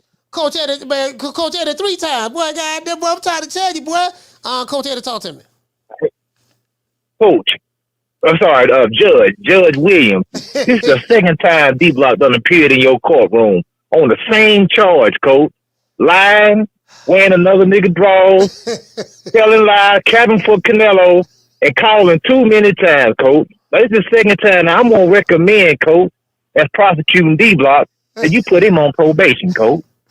Because right now he done violated too many times, Coach, and he got to learn just like Jim Crow Joe passed. 3 strike you out, Bill. This is your second strike, D-Block. Now you walking on thin ice, my brother. So you got to walk lightly. Because other than that, we have another vote for you. Might not go so good for you, man. But that's my call, Coach. Man, shout out to Coach Eddie. Hey, Coach Eddie make a valid point. You know what we need to do? Let's do a vote.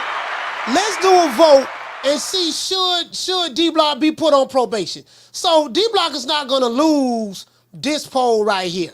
He got 60% of the people. The Tenderonis is vouching for him. So he's not going to lose this vote. 60%, as a matter of fact, let's end this poll. Let's end this poll right here.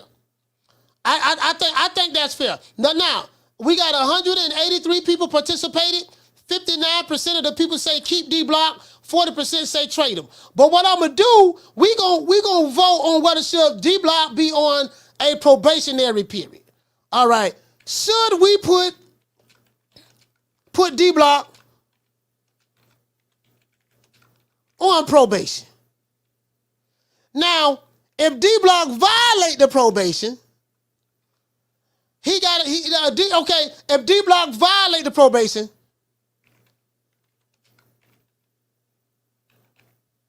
hell yeah, put D-Block. We call it papers. We call it papers. Put D-Block on papers. Hold on. Hell yeah, put D-Block on papers, on probation. You get that. I think that's more fair because you might have some people they just feeling sorry for D-Block, right? We just gonna put a hell no. Hell no. Leave D-Block alone. All right, that's it right there. Should we put D-Block on probation? Hell yeah, put D-Block on probation. Hell no, leave D-Block alone. Let's submit the poll. That's it right there. Now, if D-Block were to violate the probation, the punishment shall be determined by the chat. So which could be if he violated probation, he can't call the show for a week. If he can participate in the chat, but if he violate the probation, he can't call the show for a week, right? Do we need do we need to include the draws? Do we have to take the draws off? Like what about the draws? True. Hey, what? True. But anyway, back to what I was saying. D-Block might be in a romantic setting somewhere with his lovely lady, Tenderoni, whatever the case may be, and she might, she may say, you know what, man, I'm gonna do something nice for hubby. I'm gonna, take him to a hotel and just really treat him. And she take him there, right? And then she mess around, she turn all the lights off and just candles, and she see the glow in the dark draws, and it may mess the mood up, Yes. Yes, surprise. You gay. That's not all. Go in there.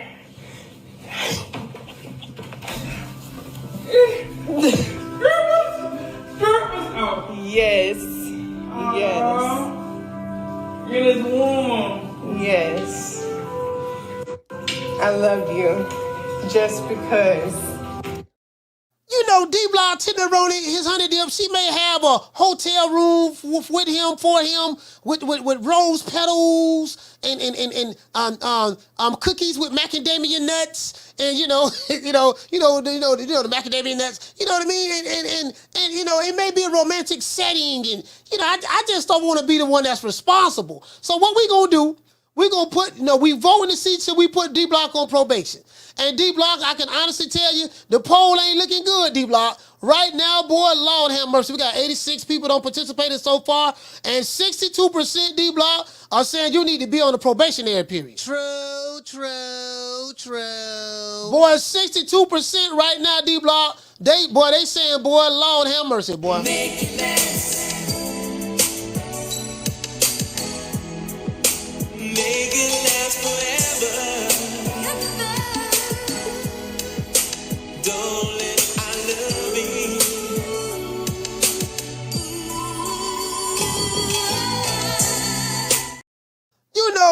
So right now, D-Block, the people talking about putting you on probation, man, and I'm familiar with probation. It comes with stipulations. There are certain things that you can't do on probation, and if you do them on probation, then the punishment will be yet to be determined by the judge and stuff like that. And they may say, hey, if you violate, you're gonna do 30 days in jail, pay restitution or whatever. So we're just trying to figure that out. A caller, what's your name? This is the last call. Coach, it's D-Block.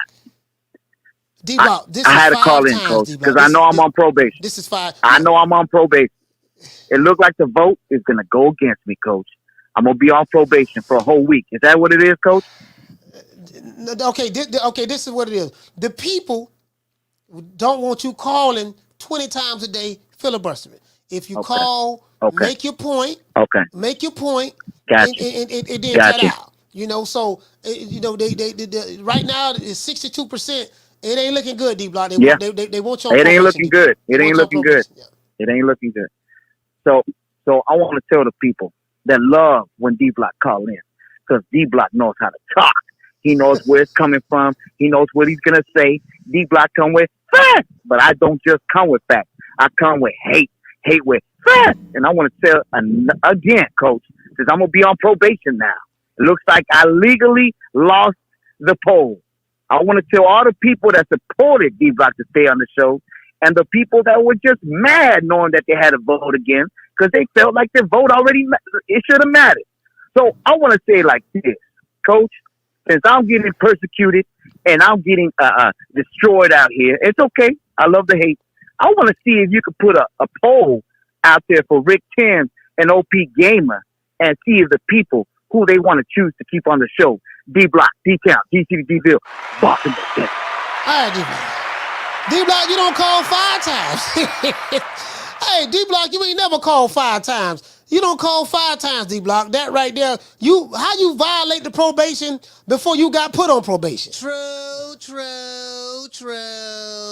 Listen, how do you violate probation when the probation haven't even officially started yet? You get what I'm saying? Like how? Like you like, oh God, D-Block boy, 40 boy, it ain't looking good, boy. 40%. Only one say leave you alone, D-Block. Hey, Pete G say make it 2 months. Hey,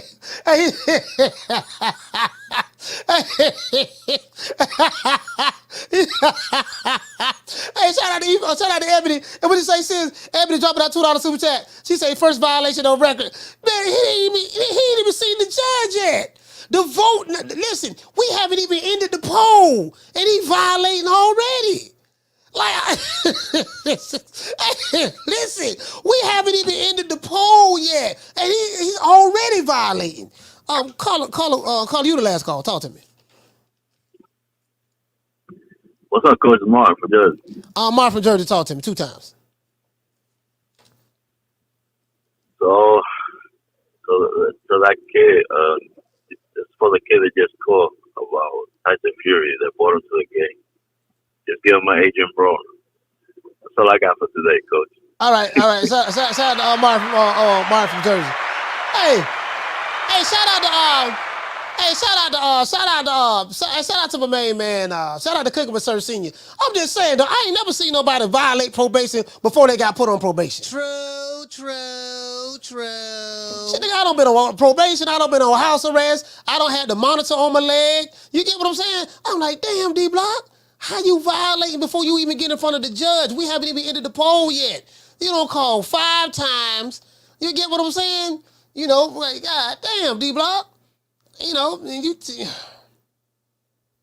5 times, ducking smoke, glow in the dark draws, name tattooed on your head. Shout out to Shad dropping that $2 super chat. He said free D-Block until it's backwards.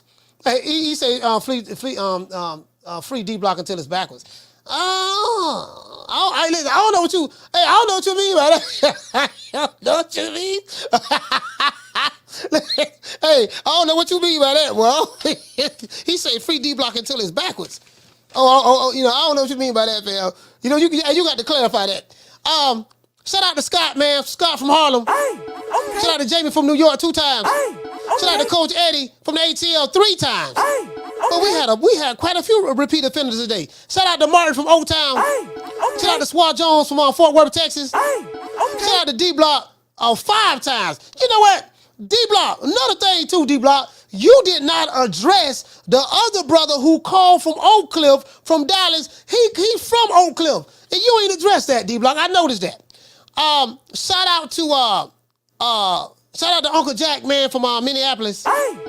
Shout out to Jesus from Houston. Okay. Shout out to Blood Boston from Gainesville 2 times. Okay. Hey, shout out to my brother Blood, man. Shout out to Martin from Jersey, Brick City, stand up 2 times. Okay. Shout out to Mason from Flint, Michigan. Okay. Shout out to OP Gaming from Boston. Okay. Shout out to Cage from Dallas, Texas. That's the brother that called from Oak Cliff. Cage from Dallas, Texas. Oak Cliff, man. Okay. Shout out to Roach from Houston. Okay. And shout out to John from Colorado. John said that Tyson Fury inspired him. He said he didn't start watching boxing until he saw Tyson Fury and he sympathized with the Gypsy King. His struggles with depression, his struggles with drug usage, addiction, his struggles with getting caught cheating with nandrolone in the system, his struggles with coke and alcohol, his struggles with obesity. This man said that he sympathized with the Gypsy King and the Gypsy King gave him inspiration. Yeah. Ooh, that look good. How much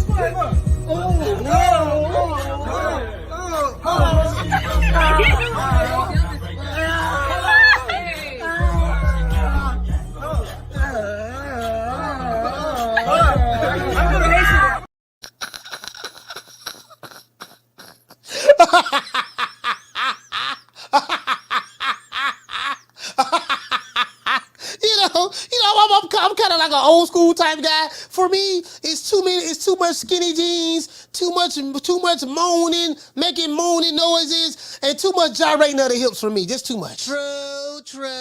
You get what I'm saying? That's just a little bit too much for me. Shout out to my sister Bless. Hey, okay. We're dropping that quarter of a bam dub on your boy. Hey, Leroy. Super chat received. Hey, Bless say D-Block just went AWOL on his haters. Hey, Bless, all I'm saying, sis, is this here, man. We gotta come together for my dog D-Block, man. Now, before we go, we gotta say all praises due to the Most High, the most exalted, the greatest human being on the planet Earth, and we gotta give a shout out to all of the tenderonis, Mr. Al Heyman. Well, I guess I gotta be like everybody else and sing Al Heyman. I can quit my job now, baby. 6 figures, baby. You feel me? I'm about to But a name. Do you have a name? Oh, nah, I ain't got no name, Name them names, man. They know who they is. Name them names, please. The names need to be named. They know who they is. The Mexican monster. Well, let's end the poll. So right now, D-Block, you are officially on probation. You are on the true, listen, man, the family has voted. The people have spoke. This is a democracy. No one has cheated you. No one has cheated you in the voting category, D-Block. The people the votes have been tallied. 151 people participated in this poll. The question is, should we put D-Block on probation? 60% of the people said, hell yeah, put D-Block on probation. 39% said, hell no, leave D-Block alone. And the 1% was undecided. Let's give everybody that voted a round of applause.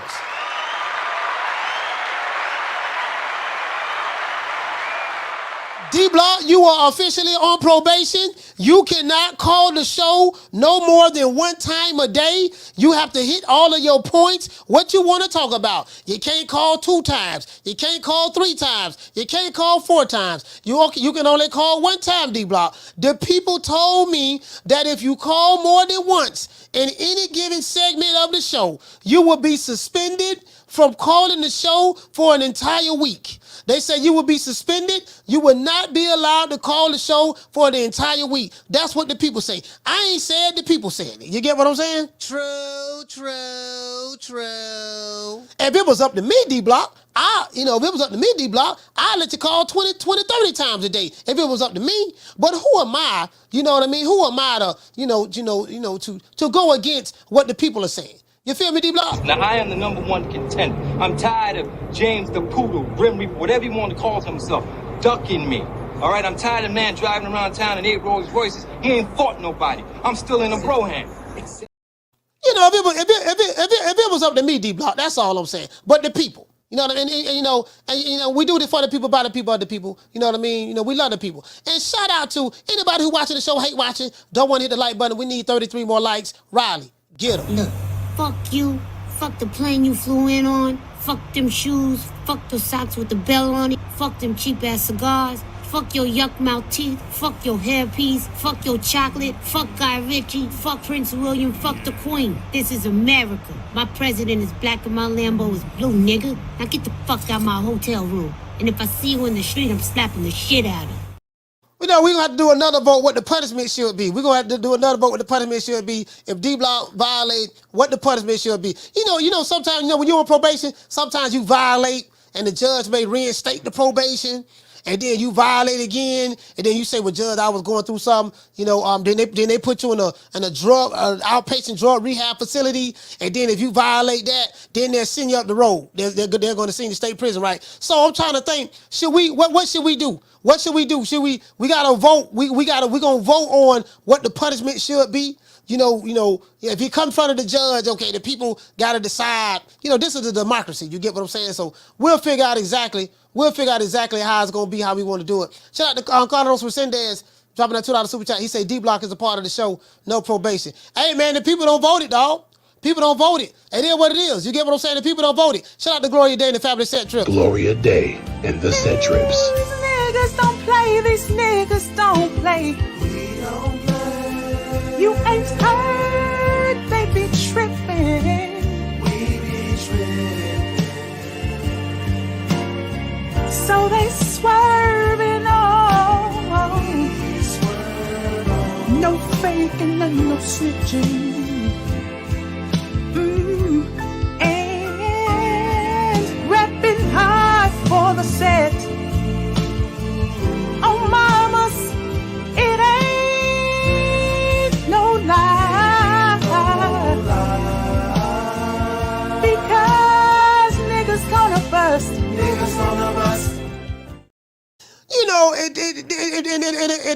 D-Block feel like that he got a wrong contract, he shouldn't be traded. Who you think he is? DJ Quick? No, I ain't saying that. Kid Capri? I didn't say that. Oh, you must be Jimmy Walker. Blue, you ain't nothing.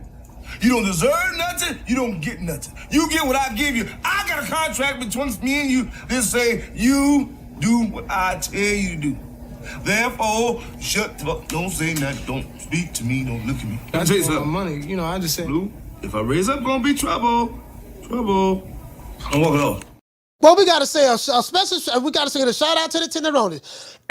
Shout out to Abigail. Hey, okay. Shout out to Summit in November. Hey, okay. Shout out, salute to Lisa Bells. Hey, okay. Passion for Beauty. Hey, okay. Elena. Hey, okay. Bless 365. Hey, okay. Jackie Hernandez. Hey, okay. Shout out to Sheila Jackson. Hey, okay. La Jessica. Hey, okay. Shout out to Nick Rich. Hey, okay. Food Revolution. Hey, okay. Shout out to Green Eyes P. Hey, okay. Shout out to the Duchess of Wisdom. Hey, okay. Shout out to Letitia. Hey, okay. Shout out to Kiki. Hey, okay. Shout out to Ebony 76. Hey, okay. Salute to Mimi 24. Hey, okay. Peace to Miss Connie. Hey, okay. Shout out to Phil on the Tube. Hey, okay. Shout out to Berenice Mendez. Hey, okay. Shout out to Letha. Hey, okay. Salute to the lovely Amina. Hey, okay. Peace to Tila. Hey, okay. What's going on, sis? I know it's cold in Omaha. Shout out to Bree. Hey, okay. Shout out to Felicia Williams. Hey, okay. Mo Easy in the building. Hey, okay. And salute to the goddess. Hey, okay. Man, you know we gotta give a shout out to everybody in the chat. Oh yeah, shout out to everyone who donated. Everyone who gave a cash app in the super chat. Shout out to Shad 1419. Hey, okay. Carlos Resendez. Hey, okay. My sister Bless 365. Hey, okay. Ebony 76. Hey, okay. JRG in the building. Hey, okay. OP Gamer. Hey, okay. Marta King Boxing. Hey, okay. And Get These Hands. Hey, okay. He said get these hands. I ain't gonna lie, that shit there is funny. That shit remind me of what Chris Rock brother said. The only thing you gonna get is these hands if you come up here on stage. Shout out to Cord Hill. Hey, okay. Also, man, it is what it is. Hey, and shout out to everybody in the chat, man. Salute to Swat Jones. Hey, okay. Shout out to Bless 365. Hey, okay. I am Cam Edwards. Hey, okay. Shout out to JC, Knockdown 305, Charles Johnson, Dragon Leg, The One Mr. Ham, Retro Boxing and Documentaries, OG Double OG. Shout out to Daniel Agnew, Seal the Deal, Fotex, Peter. Shout out to Pete G, Philip H, Kush the Greatest. Shout out to Charles Johnson. Salute to you, fam. Who else we have in the building? Christopher, salute. OP Game in the building. Mad Dog H. Who else we have in the building? I don't want to forget nobody. My main man Rick Timms, Edward Rodriguez. Salute to you, fam. Uncle Jack in the building. Schoolo X-Man, Jason Follower of Christ. It is what it is. Charles Johnson, etc., etc., etc. Y'all know what time it is, man. I know I'm gonna get this money. Whoa.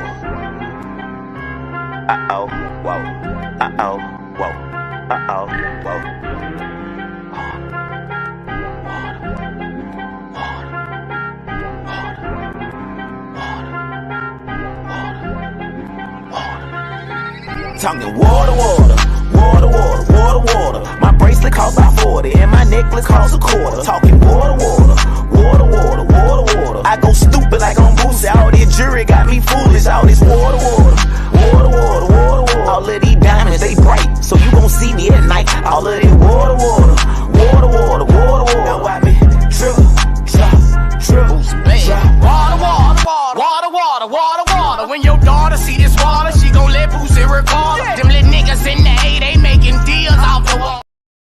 Man, y'all already know what time it is, man. Y'all please sign up for the newsletter. It's pinned to the top of the chat. That's so if I go live or drop a new video, you'll get an email or a text message from me because YouTube don't send out always send out the notifications. Just to let you guys know. Y'all know what time it is, man. This is it for the Tenderonis.